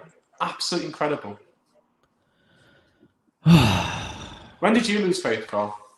Fucking hell. What, this season? Because obviously Sam's saying the Chelsea game, I'm kind of the Brentford game with Brandon. Yeah, I think I was probably around the Brentford game as well. But entirely, it was that Sheffield United game that done me. I still tried to hold a little bit of blind faith. But after that Sheffield United game, around that sort of time, yeah, I'd had enough. And again, I've tried to be positive again this weekend, but it's hard when this is happening. Like, there's just no change whatsoever. It's really, really difficult, isn't it? We all know how difficult it is. And I've just genuinely had enough. Like, I've got nothing to say anymore because I'm just gutted. I'm literally crying inside because I'm ready for us to get relegated. I really am. And I appreciate we're trying to be positive and we might nick a result from somewhere, but we're getting beat against Brighton, a team that we need to be beating. And we've not come out and gone on the attack, like you said, Johnny. I've looked at this lineup and thought it's not too bad, and then straight from the off we're sitting back, and it's just pathetic to watch. I hate criticizing. But when you at the end of this game, if it stays the same and we lose this game 1 or 2-0 and we barely, the keeper's not even touched the ball. He's probably made a couple of passes, maybe touched the ball with his hands twice. We've done nothing. We've done absolutely nothing. And it just honestly, it's so frustrating. We're in an absolute dogfight. In these 4 games that we were all touting at, your Wolves, your West Broms, your Villas, and Brighton, we were saying we need minimum 7-8 points. We're going to end up with 3. Yeah.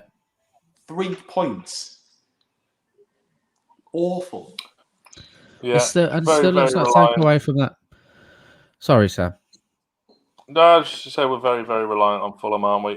Connor, what was referencing in his comment there is we have breaking news. Dylan Ryan is a new member. Welcome to the crew. Dylan. Legend. Dylan, you have one of the perks that you need is coming into our Discord, because that's the one you want, most of it, in my opinion.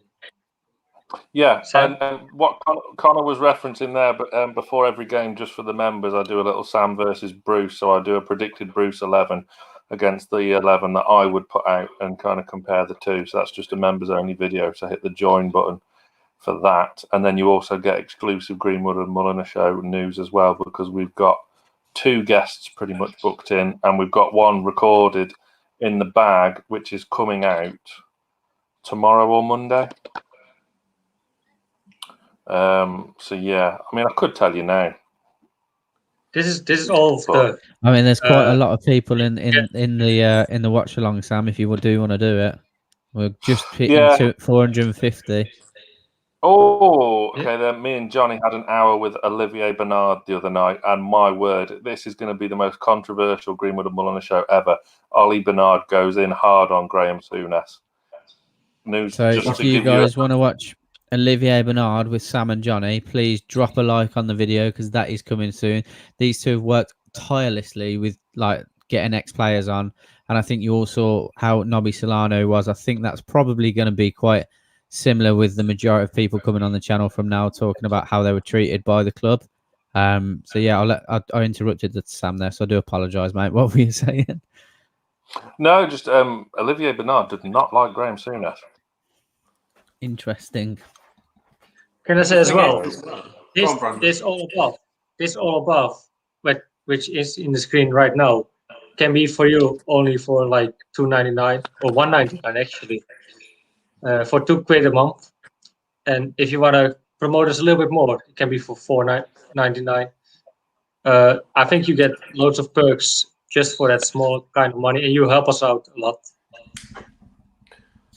Big second half. Big second half. And this, look, we just need. There's got to be some improvement. You've got to. Do you know what?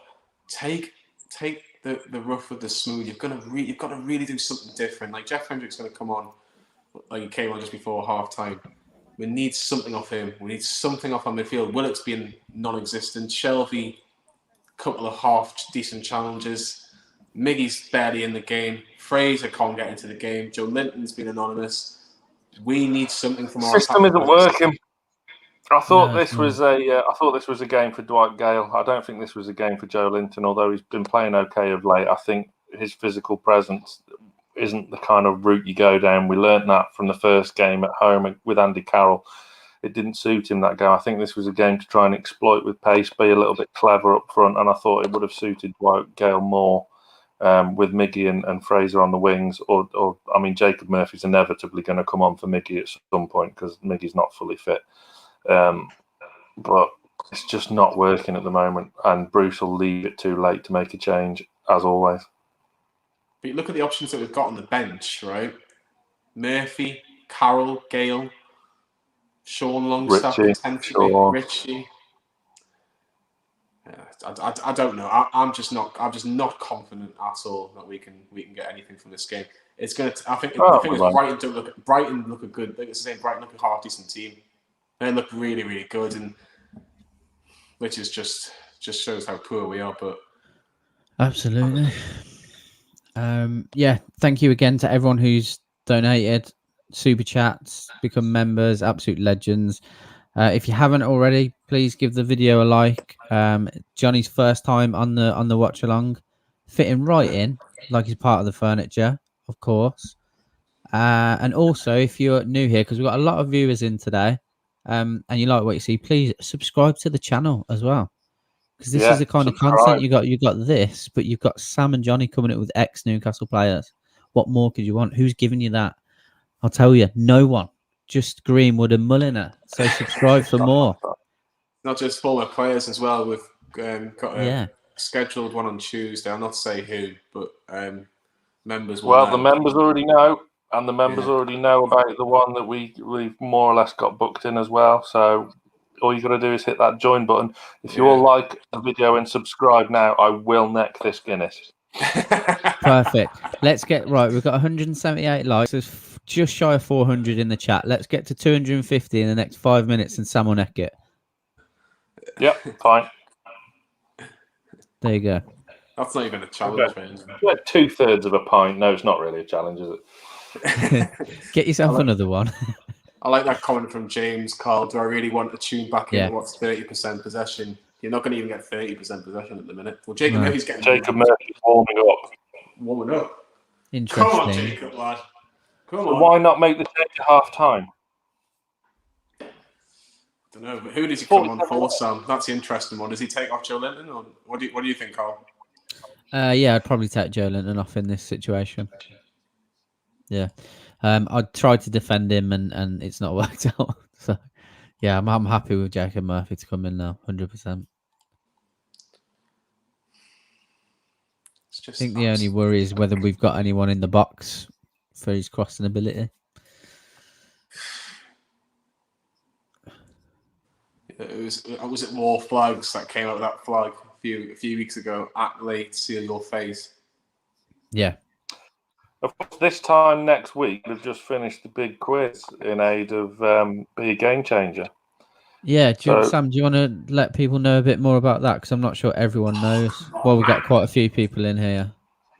So next Saturday at 7 o'clock, Newcastle Fans TV is hosting, along with a few other organisations like the Foundation, Northumbria Police, NUFC 360, True Faith, the Supporters Trust, War Flags. We're all coming together for a big Newcastle United quiz to remember the good times in aid of Be a Game Changer. There's going to be guest speakers on from charities, and there's also going to be very, very, very special guests reading out the questions. Go on! Yo, you bastard!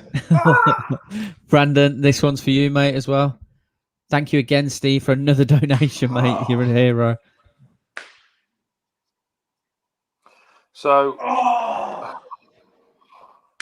Ryan Fraser's just had a curler that's hit the post. Joe Linton does really well in midfield, wins the ball, a bit of a battle. I think it's with Pascal Gross. He plays it to Miggy. Miggy plays a lovely through ball to Fraser. Right footed curl, does everything right, but hits the post. So unfortunate. Right. Yeah, Laughing, 100%, mate. We had that chat earlier. I've just said I'm more than happy for him to come off. I'll accept when I'm wrong. No problem at all. Sam? Kevin Fawcett, new member. Get up there. Yeah, so where were we with the big quiz? Sorry, Sam. Yeah, big quiz, Sam. 7 o'clock Saturday.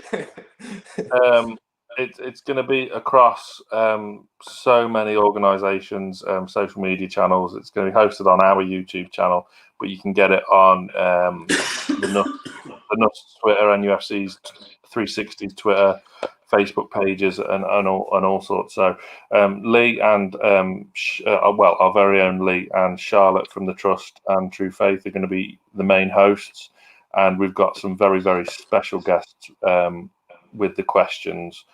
And I think it is already out there. Yeah, it is, mate. Some people asking the questions include Mr. Alan Shearer, Les Ferdinand, Shola Ramiobi, Steve Harper, who else? Yeah, Gabby Logan, George Culkin, Pete Graves. So lots and lots and lots and lots, and there's there more was as well. another. Yeah, I was going to say there's a few that we're waiting for confirmation on, aren't we? I think. Oh, Supermax there. Oh, for fuck's sake! Danny Welbeck. Oh no! Appreciate it, mate. Same goes to you. What a dreadful night! What a dreadful night. So similar to Trossard. So similar. So similar, man. Absolutely pathetic. Oh dear. And all it was a long ball. Morpay does really well. Holds the ball up. Gets, I think it's Leandro Trossard. Plays it well, but on the left-hand side. Mankiel lets him go on his right foot. Buries it bottom corner. No chance for Dubravka. 2-0. Game over. But were we expecting anything? Again, I think Dubravka should save that. No, he shouldn't. Manquillo should have been showing well back down the line. Not good enough. Midfield's way too narrow, and he's waited too long to change it. Brought it on himself. Yeah, I think Dubravka should do slightly better, but then again, it's not his. It's not right in the corner. The keeper can't be getting that. No, I'm just saying that. Showing him down the line, not bringing him inside, inviting the shot. No, I'm not saying it's his fault for the goal, Sam. But I'm just saying I just think he could do slightly better. But it's Manquillo's fault, 100%.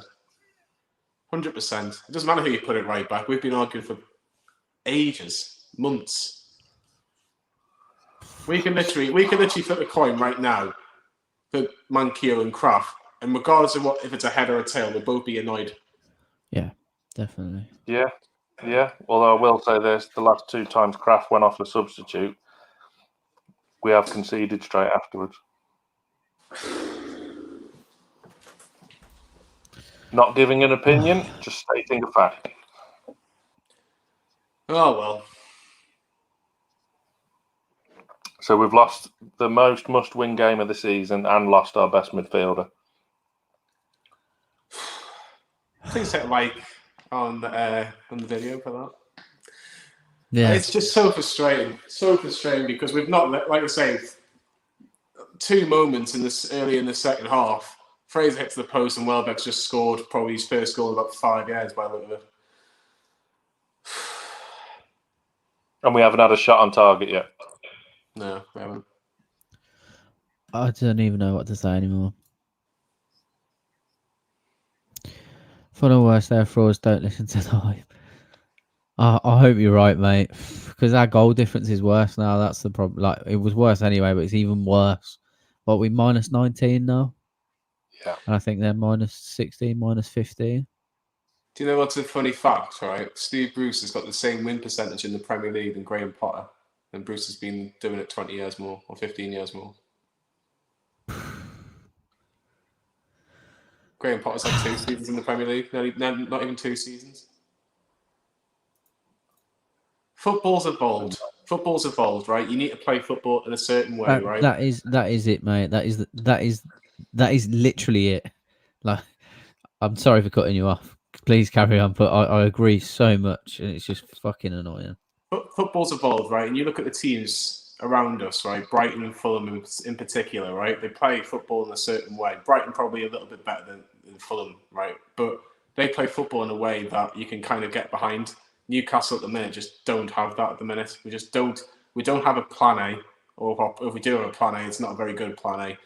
We don't have a clue what our plan B is. We're so negative. Oh yeah, Jeff Hendrick's on. I've just realised it's taken 15 minutes to realise Jeff Hendrick's actually on the pitch. Like you look at it, right? You look at it right now, right? And he's playing Miggy's a false 9, which centrally we want him centrally, but we don't want him like as the main man. And today, it just hasn't worked out in that sense. Like, Fraser has had that chance, and he's literally had nothing all game. He's had nothing all game. He's the only one when he has the ball. For me, he looks a little bit dangerous, but even he's had hardly anything in this game. What do you make of the comment there, or the question there, rather, possibly the worst 50 minutes of Newcastle you've seen this season? No, Sheffield United was worse. No. Yeah. Well, Brighton at home was worse.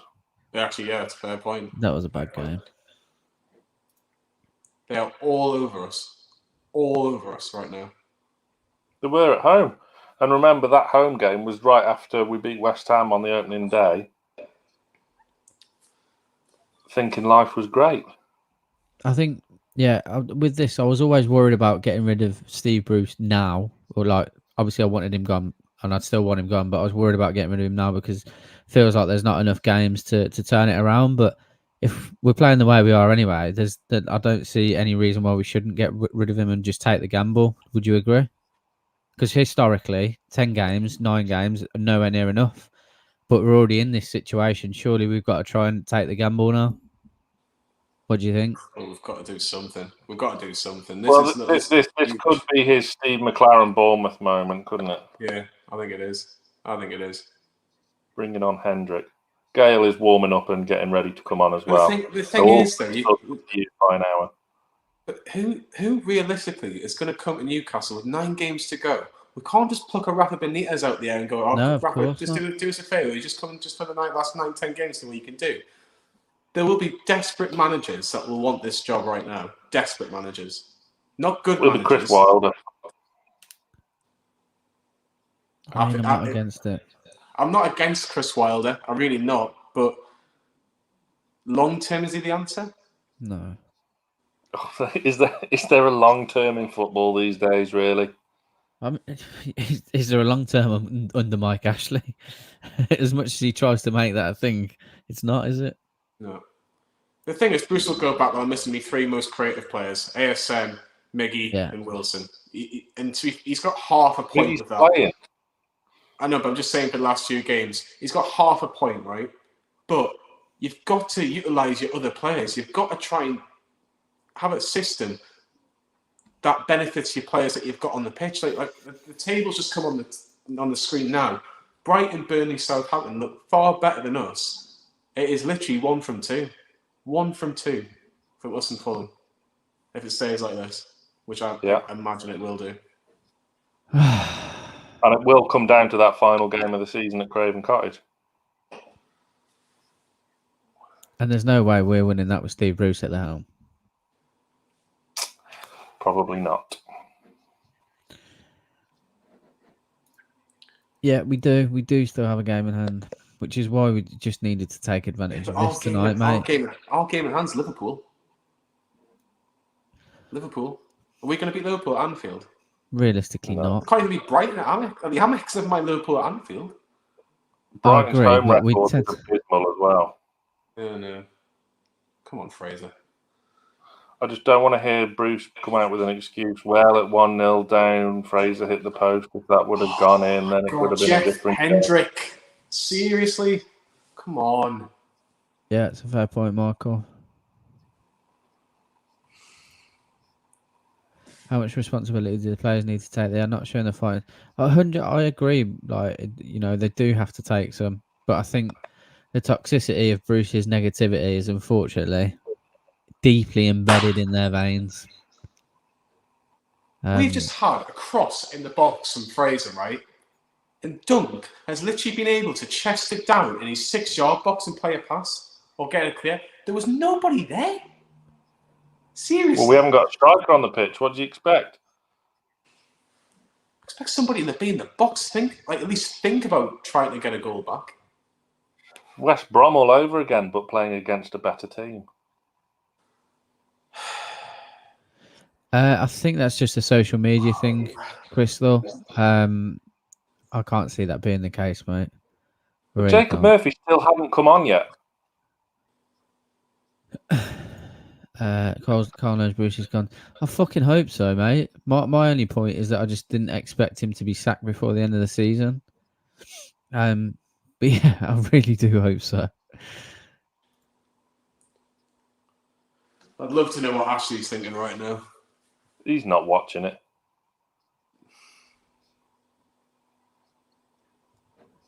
Yeah, this is all down to Chandler.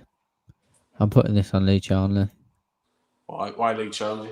I just feel like he hasn't got the balls to have a real conversation with Mike Ashley, or Mike Ashley doesn't care, and that maybe Lee Chandler is probably a bit more, what's the word I'm looking for, impressionable than I think he's put in blind faith in Steve Bruce because of his affiliation to the club. And Lee Chandler thinks Newcastle's a well-run team.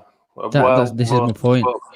This is my point. So I think that he's looking at this. Oh, he's been fed the crap that Steve Bruce is able to get to him, because he obviously doesn't conversate with Mike Ashley.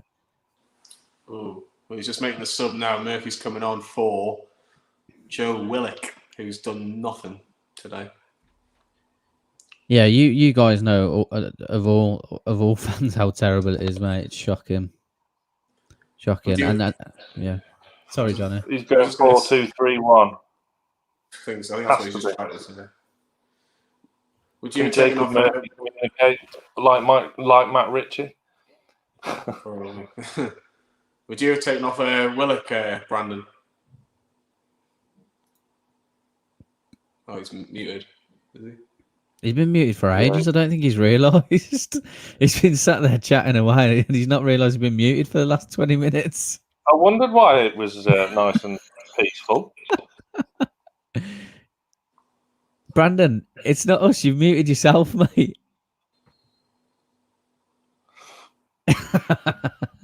Sorry, mate. You're actually right. I bet you were sat there thinking that we'd muted you, but you'd muted yourself. Would you take off Willock, Brandon, or not? Well, he didn't bring much, so I would say yes. And Murphy came on from the bench pretty well against Villa. So, but it's pretty silly that we have to rely on fucking Jacob Murphy to save our ass. I don't see it happening though. I would like to, but absolutely brain dead tackle from Paul Dummett. Jesus, what was that? Absolutely brain dead. That's a yellow. He's way too late. Frustration, isn't it? It's frustration. Heads are going now. Wouldn't be surprised if there was a red card. It should be a red card, I think. It's not a red card. It's a yellow all day. Kevin, give me a private message as Steve did on Twitter. At Brandon NFTV. Yeah, with the middle stripe in between.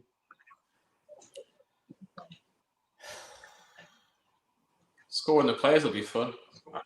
Oh yeah, mint. Kevin, I put it in the chat for you. Send me a message on this, please, and I invite you. Oh no! Wait. This is not a good one. Can I delete this one? Sorry, Kevin. It's middle stripe. That's the one.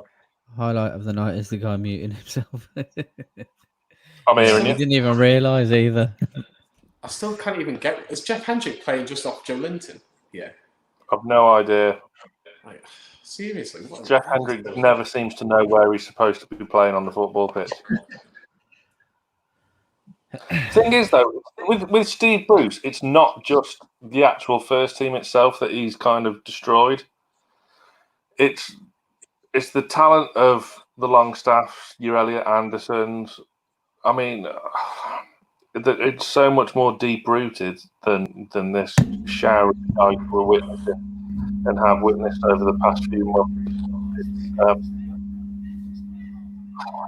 It's really damaging, and if something's not done, we can't come back from it. He's got to go tonight. We've got the international break now to get someone else in and to prepare for Spurs at home, whom we've got a fantastic record against at home. So,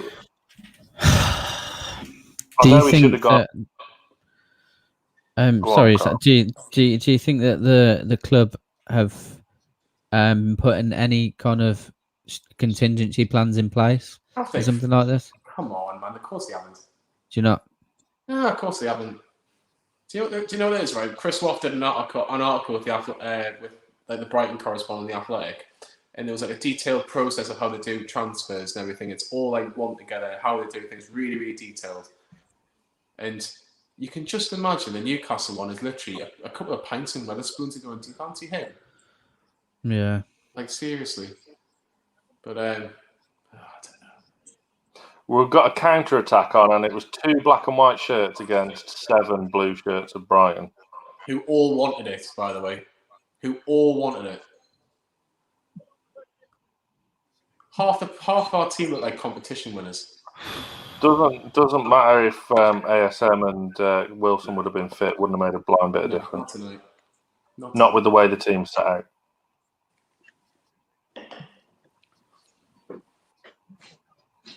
ASM would have probably been taken off after an hour because he would have been so frustrated he would have got absolutely nowhere.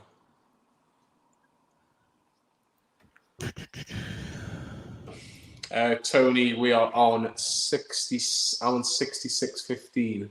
Just if you're in the chat, he's saying putting a time on. I'm on 66.15. Did we ever get to 250 likes? We're at 210 currently. Oh, just down your pints, Sam. Down it. Yeah, just need a bit of I've only got a little bit left. Get a fresh one then. Done. Get a fresh one, Sam. See if we can get some more subscribers or something. I can't miss the game. I've got to score the players later. I can't share it. Sam, we could just dig out the game against Sheffield United and just dig out the game against how many other teams. I did think. Do you know? I nearly messaged you, Johnny, this afternoon because I know you tweeted out the Paul Merson thing as well, and I saw a lot of comments saying, "Well, like the lack of research of these pundits these days." Can you imagine if we did the lack of research that these pundits do for a Greenwood Mulliner Show? Like, you get absolutely crucified. Absolutely crucified. Oh, what a goal. These pundits, what a goal. 3-0. What a goal. And do you know what? Like, it pains me to say it, but what a goal. We'll take it, mate. We'll take it. Let's hope that is the case. That is game, set, and match. And Steve Bruce, get yourself out of this football club. Oh, my God. Steve Bruce is done. Steve Bruce is done. Welbeck picks the ball up, plays on the right-hand side. Nobody's really looking at Morpay. Lascelles is the closest person to him. Dummett needs to do better. Gets a little bit of space on the half volley.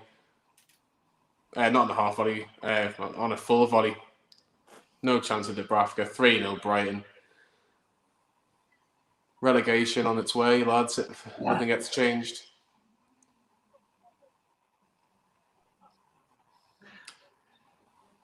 Every game now, we have to play defensive and play for a point at least in every game. Fuck you know. I don't care how we play anymore if we pick up points. Sam, you're good at accents. Go on, tell us what Bruce is going to say after this. Well, you know, we're playing right. No, you can get fucked. Honestly, it's just absolutely pathetic. Well, you know, if Ryan Fraser didn't hit the post and it went in the back of the net, it'd have been a completely different game. Absolutely. Do one. Rubbish.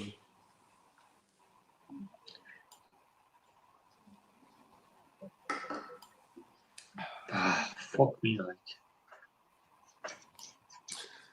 Load of absolute rubbish. Oh, we're fucked. We are fucking fucked. But do you know the thing is the fight, the desire. Everything's there for Brighton. And then you look at us and there's just nothing. Like, there's absolutely nothing there from us. Pathetic. Absolutely pathetic. Frankie's just put a super chat on card, and if you want to put that. Legend, mate, legend. Sorry, I've become very disjointed. Literally, our only blessing is that Fulham didn't win yesterday. That was our only blessing. Yep. Otherwise, we'd be in the bottom 3. Yeah, Matt, it was Burma. But you look at the replay, Jamal Lascelles sees him, the cross comes in, and Morpay, all he has to do is move a tiny bit, and he's already put in a position that he's got half a chance of scoring. He shouldn't really score from there with the way he's tried to score. But do you know what? Nothing surprises you with this lot. No one, honestly, I'll be absolutely amazed if anyone gets more than a 3 on this player ratings tonight. Let's not forget You're as well. doing it as well. Minus 20 goal difference now. Wow. Minus 20. I think, what is it that historically the 3 teams with the worst goal difference usually go down? I've said this for ages. My dad said this a couple of weeks ago. The 3 teams with the worst goal difference go down 99 times out of 100. It's us, Sheffield United, and West Brom.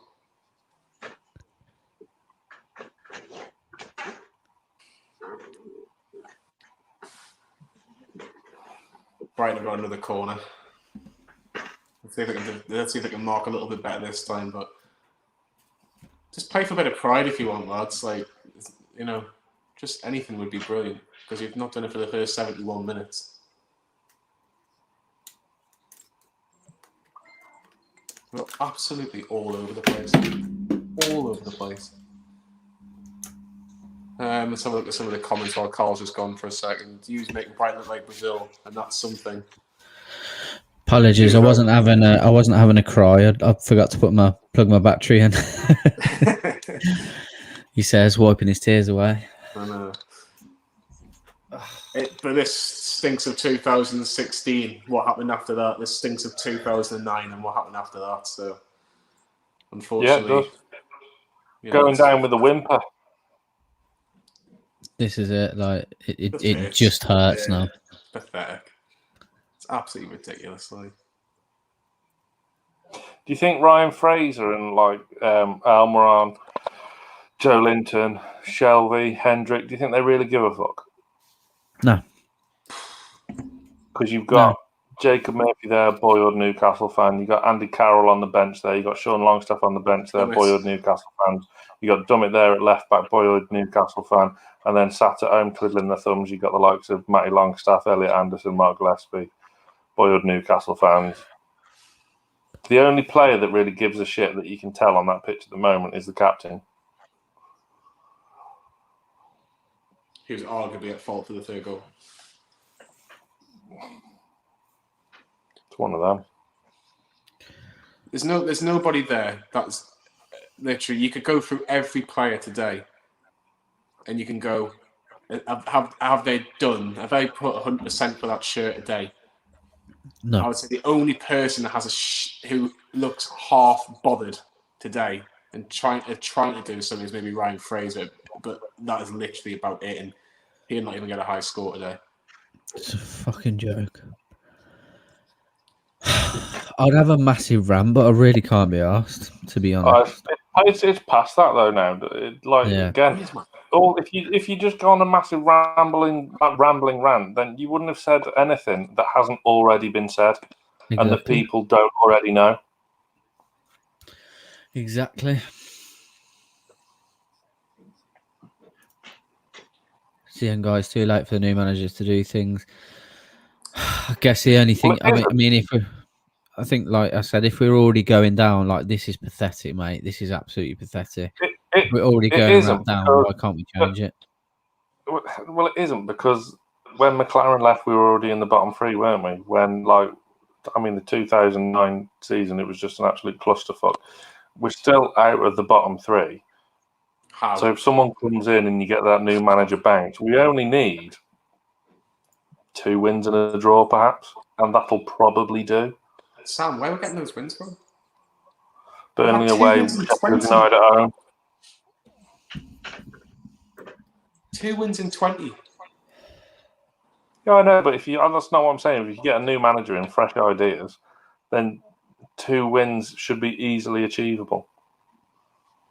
I hope so, mate. I hope so. Joseph, I genuinely feel your pain, mate. I'm struggling. Like, I'm really annoyed. Really, really gutted. Good. At least you weren't overrun on the fan reaction tonight, then, Carl. This is true. I'm working on it. If you want, like I say, if you want to be on the Family Action Show, get the link will be in the comments. The link will be in the comments. We'll try and get as many people on. Carl, No, the link's on the description now, but don't go on it yet because otherwise Carl and Adam won't be able to get in. Get in, yeah. Someone else will have to run it. We've got Sam with the quick thoughts as well, so that'll be. You don't want to miss that either. So Yeah, I'm gonna shoot in a minute and get ready for that. I'm just going to quickly go and grab a drink, gentlemen. Bear with me. Get me one mug there. What do you want, mate? Guinness? Yes, please. I should just mention, I'm fully aware that some people may think it's sacrilege. I'm not drinking from a Guinness glass, but my wife broke. I think it was my wife. Hang on. Was it my wife? Someone in my household broke it. And by someone, I mean either the dishwasher or my missus. So I've got to make do. Sean Longstaff's on, so Dwight Gale's not coming on. Well, or Andy Carroll. Sean or Andy Carroll. Steve. Yeah, the Polish flag tribute. Of course I do. Poland, Czech Republic, Slovakia. We got a small following there. Brandon, is this the worst match of the season? Is this the worst performance of the season? No, it's not actually, because the first Brighton game we played at home was even worse because they don't even have Lemty now, and Lemty ripped us apart. That's a really good point. That's a really good point. I've just seen a cracking comment. I think someone's been on the beverages more than me. Where's it gone? Here it is. Bless you, Kelvin. Aaron's got a super chat. If we go down, do you think we'll go straight back up? No. When you look at the teams in the top 6 of the Championship, right? Do you think we're better than any of them? Norwich, Watford, Swansea, Brentford. We've got beat off Brentford. Brentford's second team. I think we would be very fortunate to get promoted straight time. So, and let alone if you go down to the Championship, we wouldn't have this team either. We wouldn't have them. So we're gonna show up with an even worse team than we do now. Mickey wouldn't be there. ASM wouldn't be there. Wilson wouldn't be there. Who would be there? I want to know what we do. Very quiet on the Newcastle bench. Yeah. Do you know what? Where are the Graham Jones fans now? Where have they all gone? Do you know what I want to know, Sam? What did they do in training in the week? Like, what did they do? Why did they not look at Brighton and go, right? How can we match them? They've more or less played a 3-5-2 today, right? They've gone really bold, really attacking, really gone for it. Okay, and they're obviously missing one of the main defenders in Dan Burn as well, and they still look so much better than us. I think they're playing an academy graduate as well. I think he was playing in defence to replace Dan Burn today. And you look at them, and they're miles better than us. Miles better. This is a good point, though. If we do go down, would you offer Dwight Gale a new contract? Would he take it? Yeah. Would he take a Newcastle contract right now? We're getting what he's on now. Look, Gale's a good Championship striker. He's probably guaranteed, if he's 30, guarantees you 15 goals, I think, at least. Jacob Murphy probably does a job for you in the Championship. But again, you're looking at the players that are on this pitch right now, right? Who realistically would be in that first 11 in the Championship if we get relegated? You know, you look probably Mankio because no one would probably take him. Say hello. Hello. Come. Oh, who we got here, Brandon? Uh-oh, this could be 4. Gonna be this could be 4. 4. No, it's blocked not. off the line. Blocked off the line, more or less. Come. Jeff Hendrick touched the ball. Breaking news: Jeff Hendrick has just touched the ball. Come. Hello, Sam. Hi, Tony. Hello, how are you? Hi. Hi, it's good. It's not a good time. It's Not a good sign. not a good time. We are 3-0 down, so it's not good time. Okay. Sorry, next time. Oh, what's going She comes next time. He's sorry for the score. Yeah. It'd be That like, sounds you've met before. You've met before. Like me and Sam, like when? Remember we're getting beat off Brighton 3-0. Oh yeah, I remember that time.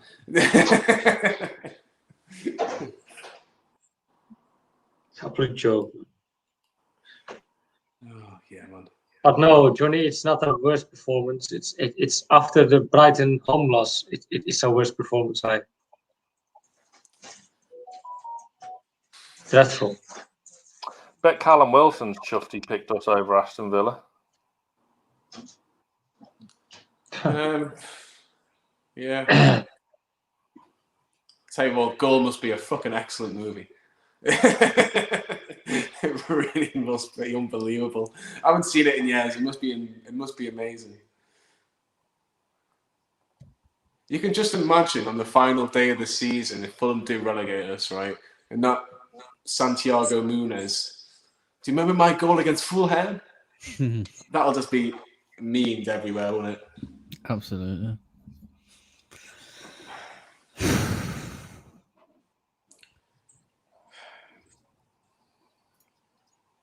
It's pathetic. Yeah, it's a shit one for you as well, Liam, massively. See you next season. Yeah, we'll be playing together. Hey, Bramall Lane's not a bad away day, Carl. We did it last year. It was alright. Absolutely, it was very enjoyable. Very enjoyable. Got a soft spot for Sheffield United, actually, I think, because of the Gary Speed connection as well.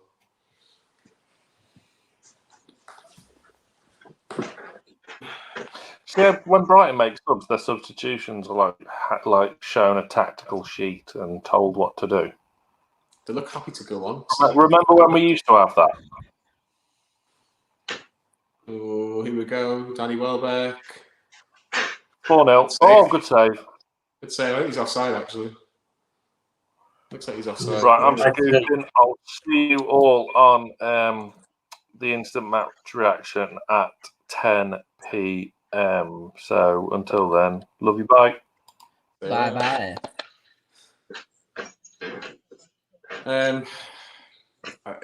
It's just so depressing. I feel like I should apologise for doing my first live fan reaction, what's it called, watch along. Sorry, with 3-0 down. Oh, well, Johnny, to be fair, you've been good to the channel, but just not that much to the team. Oh, lovely. So if we want to win a game, you shouldn't be on. No, I'll just leave. I'll leave. I'll leave the channel. I just joking. Get in the comments. Who do you think would stay if Newcastle were to get relegated? Because I can name about 4 players. I'm gonna get in a minute. I think Jacob Murphy would probably get a new contract. Yeah. I think Mankiel would probably stay because I think no one would buy him. I think Kieran Clark will stay because he's just signed a new deal. And I think Carl Darlow would probably stay because he'd probably be number 1. And then that is literally about it that I can think of at the minute. Yeah, same, mate. I can't really see it. Maybe no, Kieran Clark probably wouldn't stay. You know, I only think the relegation will do good to the Longstaff brothers. If Steve Bruce is not longer in charge, it will be good for the Longstaff brothers as they probably played in the championship, I think. It's a fair point because you look at when Andy Carroll was part of that squad, he was given the opportunity to kind of go out, learn your trade. In the championship, we're going to take a chance on you because you've got experienced players around you, like your Aniobis, your Lovencrans, Kevin Nolan, who occasionally plays as number 10. You had those players around, and we don't have that this year. We don't have those experienced players. No. Like even when you look at 2016-17 in the championship, we had Diarme, who knew the championship. We had Perez, who was better than the championship. We had a Gale who was a younger version of Gale, who was just played a season of Palace in the Premier League, and Matt Ritchie, who just joined after a full Premier League season. Like he'll want to get out. He was nearly gone, wasn't he? He was nearly gone. He apparently said his goodbyes to the players. in January to go to Bournemouth. This is just, I'm saying this is just, we're just so poor. And the thing is, everyone will go back, well, if we stay up, we'll have this take. Forget about takeovers. When you look what's right in front of you right now, have we got a team that represents Newcastle United right now? No. No, definitely not. Definitely not. Do you guys take Mitrovic back if we do get relegated to the Championship? I don't think we'd be in for him, mate, to be honest. No, I don't think we would either. I'm just saying, like, if we get relegated, we should take Mitrovic because As much as I liked his scored. passion, I still don't think he's got enough about him goal scoring wise, mate. I think a Championship level. If you go down to the Championship, he scored a lot of goals in the Championship. Yeah, but Dwight Gale scored more. Fair point. Yeah. The thing is, when you look at this team, because obviously most Premier League teams will look at the teams that have got relegated and go, right, who do you think? You look at Sheffield United, you think maybe Sam Burge, who's probably one of the better players. West Brom, you look at maybe Sam Johnston. You know, he's a good player. He's a good goalkeeper. Potentially, maybe might get a bigger move. If you look at Newcastle right now, like, who realistically would you look at Premier League clubs go, right, I'd like to have him at Newcastle? Callum Wilson, maybe? Saint-Maximin when he's on it? Yeah, and I think Miggy as well. But other than that, which is Dubravka, arguably. Yeah, possibly. I think he's more of a European. I think a club in Europe would probably get him. I don't think there's a club in England that would go. We need Dubravka, but. Oh, sorry, mate, I missed that. But yeah, that's fair enough. I understand. Thank you, Connor, by the way. Appreciate that, mate. You legend. Why is it we always have a mental block against Brighton player? We're just so devastated by all this. No one inside the club cares. That's exactly how it feels, mate. Nail on the head. And I don't know, is the answer. I really don't know. We've just not got anything about us anymore. We've got 3 minutes left for this game. We still don't look like scoring if we played another 3 games right now. I know. Mate, this game is lost. Nightmare. I don't really watch the game anymore, actually, to be fair. It's terrible. Cheers, Stu. Yeah, appreciate that, Stu. Sorry, mate. I was blanked then. I actually think if we go down, I don't think Darlow or Dubravka would stay with us. I think because they could play for way better teams than we are. They've been proving themselves. I can easily see Arsenal pick up Dubravka or Chelsea, and then we'll play Premier League. I don't think they will be along us, and I wouldn't blame them either if we drop down to Championship. I'm just sick of some media outlets portraying the Newcastle media and the Newcastle fans as something that they're not. Yeah, that really wound me up the day with Merson. That was absolutely pathetic what you said today. And it's just a cop out of what to say, mate. It's like you said, you hit the nail on the head. It's just lazy journalism, lazy punditry. Couldn't care less if they said Brighton are a better team than Newcastle. Brighton are probably going to win this. If Newcastle will probably go. Newcastle have got a very good chance of going down. Say all that. That's fine because that's your opinion. You get paid for your opinion. You don't get paid to slag off fans or slag off clubs. Yeah. Like, because it was nice to hear him saying about the fans and stuff like that, and that we shouldn't be in this mess. But don't say, like you've said, about us expecting to be in the fucking top 6 and for us to be more realistic, because that isn't the case. It isn't. Well, apparently, Jeff Stelling's come out on Twitter. Apparently, something just saying in the comments. Apparently, understands what we're on about now. Yeah. Oh, okay. Got you.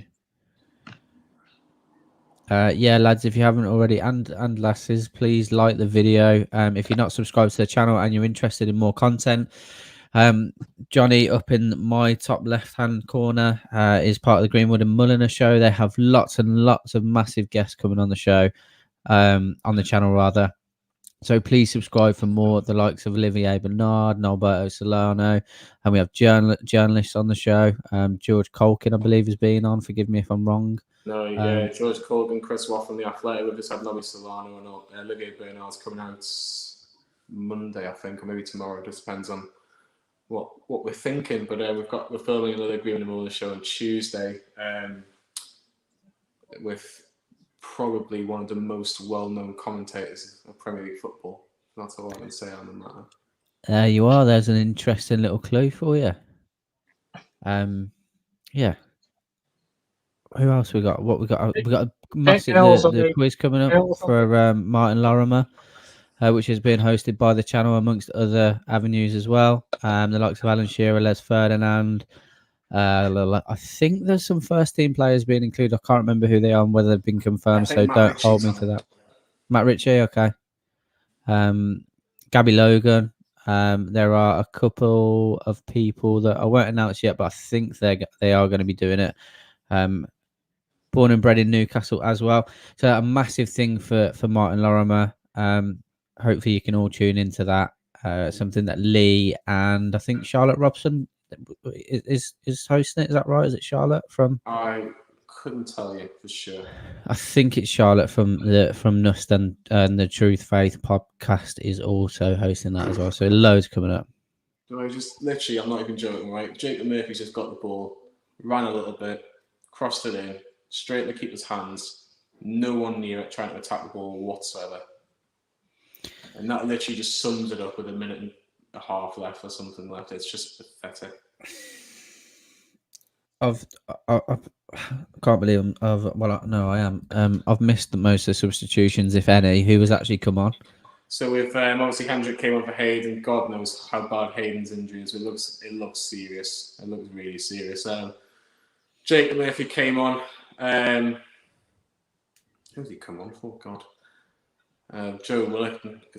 I'm trying to remember because Joe Willock did absolutely fuck all tonight. And then obviously Sean Longstaff has come for Miguel Almiron, who just ran around really. Did a Liam, just ran a lot. Played one pass to Ryan Fraser, which he nearly scored, but that was literally it. But no Gale, no Carroll being used in this game. We lack of passion. We look of creativity. We look dreadful, man. It's just, like I cannot see anyone. Full time. I cannot see anyone on scoring the players get better than like a 5. Really? No, Mum, I'm not. We're getting relegated, aren't we? If it carries on like this, so I'm not well at all. Thanks for checking in on me, though. That's full time. Full time. Brighton 3, Newcastle 0 in the biggest game of the season, in which Newcastle needed to try and win to go above Brighton. Absolutely battered. Absolutely disgraceful. And Steve Bruce, all the cameras on Steve Bruce at the minute. And it just. I think he's out. There's just absolutely no way he can keep his job on that after that performance. He should be finished, man. Oh wait. Like Villa fans have been on this chat today, right? And they warned us a little bit. Like everyone was thinking, well, Steve Bruce at Aston Villa, he nearly got them up. He did a half decent job. The football wasn't great, but he can come apart. You can go, well, he's doing an all right job. Like Villa fans feel sorry for us. Yeah, absolutely. And we don't have the best relationship with Villa fans for a couple of reasons, but it just shows. Like Jamal Lascelles is just walking off the pitch. I'd love to know what's been said in that dressing room. I'd love to know what's been said because it's an absolute disgrace, that performance. Absolute disgrace. Yeah, I couldn't say anything more about that. Like you hit the nail on the head, Johnny. It's. I really worry about us now. I really do. We are probably favourites to go down now. I think we already were, mate. We've been favourites for the last 3 weeks, I think. I don't think. I think if we win this game, we were not so much of a favourite. No, we have been with the bookies. We've been favourites to go down, mate. In England. The bookies in England after the Aston Villa game we only drew, put us as favourites to be relegated. But I don't know when. I'd be amazed if we're not the favourites to be relegated after Fulham. Like Fulham are 2 points behind us, have played a game more. But I think more people would put money on Newcastle getting relegated. That's how bad it is. Absolutely. That's how bad it is. When you see that performance against a team that's only 1 place above you. Fulham were 10 points behind not a long time ago, but have just shown a little bit of fight, a little bit of heart, a little bit of bottle. And do you know what? It'll be a matter of time before they're above us. If Newcastle have any hope of staying in this division right now, they need to get rid of that manager. That manager is not good enough. He's just not good enough. You've got to get him out. Get somebody in who's capable of doing the job, willing to take a chance. Because at the end of the day, regardless of what people might think of Newcastle, at the minute we're still a Premier League club. If you're a Premier League manager, that gets you about 3 or 4 jobs afterwards. If you can keep Newcastle up and get the fan base going, you never know what could happen. Yep. But it's an absolute disgrace, that performance. Johnny and Carl, do you guys think we pick up some points if ASM, Miggy and Wilson are all back for the next couple of games? Even though we have tougher opponents, do you think we can maybe create something? It's going to, of course, it will be better. It will be better. But my worry is, mate, like our run of games is so tough. Like I appreciate Johnny's absolutely right. Like the Burnley game, you'd expect to get points from that. But the rest of those games are really difficult games. Yes, Liverpool aren't the best at the moment, but still they're a far superior side. Where are we getting points? I don't see any. We've just been beaten off Brighton, right? Burnley are playing good football, picking up results. Fulham are literally, apart from getting beat off Man City and Leeds, these was a bit of a surprise. That was a surprise, okay? But they're picking up points. We are not picking up points. We've won 2 games in all competitions in the last 20. That is relegation form. Where we we can't. I'm sorry. Spurs are hot and cold, but the way that we're playing, Spurs will end up beating us 4 and 5. It'll be one of those days when Mourinho just gets it right and Harry Kane and Bale and Son have a good day. Burnley's a game where it'll be a goal either way, just because of the way Burnley play. You've got West Ham after that who are having their best season in God knows how long. You know, you're saying where do we get points from, right? We looked at these 4 games. We looked at these 4 games in March and late February. Wolves, Aston Villa, West Brom, and Brighton. And we've picked up 3 points. Yeah, that's not going to keep you up in this division. I'm sorry, it's not going to keep you up. It'll be a matter of time before Fulham finish above us. Absolutely, and like we said, we are now minus 20 goal difference, minus 20, with 2 wins in 20 games. 20 games. What else can we say? It's just pathetic, isn't it? But I think, what time is Sam on? 10 o'clock? Yeah. Yeah.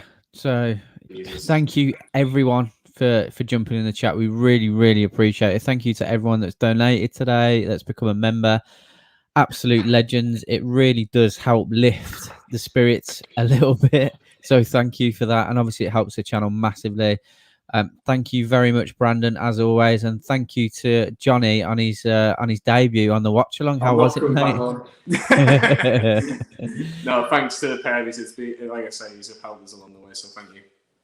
Perfect. Yes, we've got Sam coming up immediately on the instant reaction, and then it'll be myself and Adam on the fan reaction. So if you want to jump into that, obviously that'll be around 10:15. And then we have scoring the players with Johnny, Sam. Who else is on? Or was it just the both of you? Me, Sam, and Liam, and then Lee's at the last word. And then Lee on the last word. So yes, thank you to all of you again. We'll see you in the next video. Take care.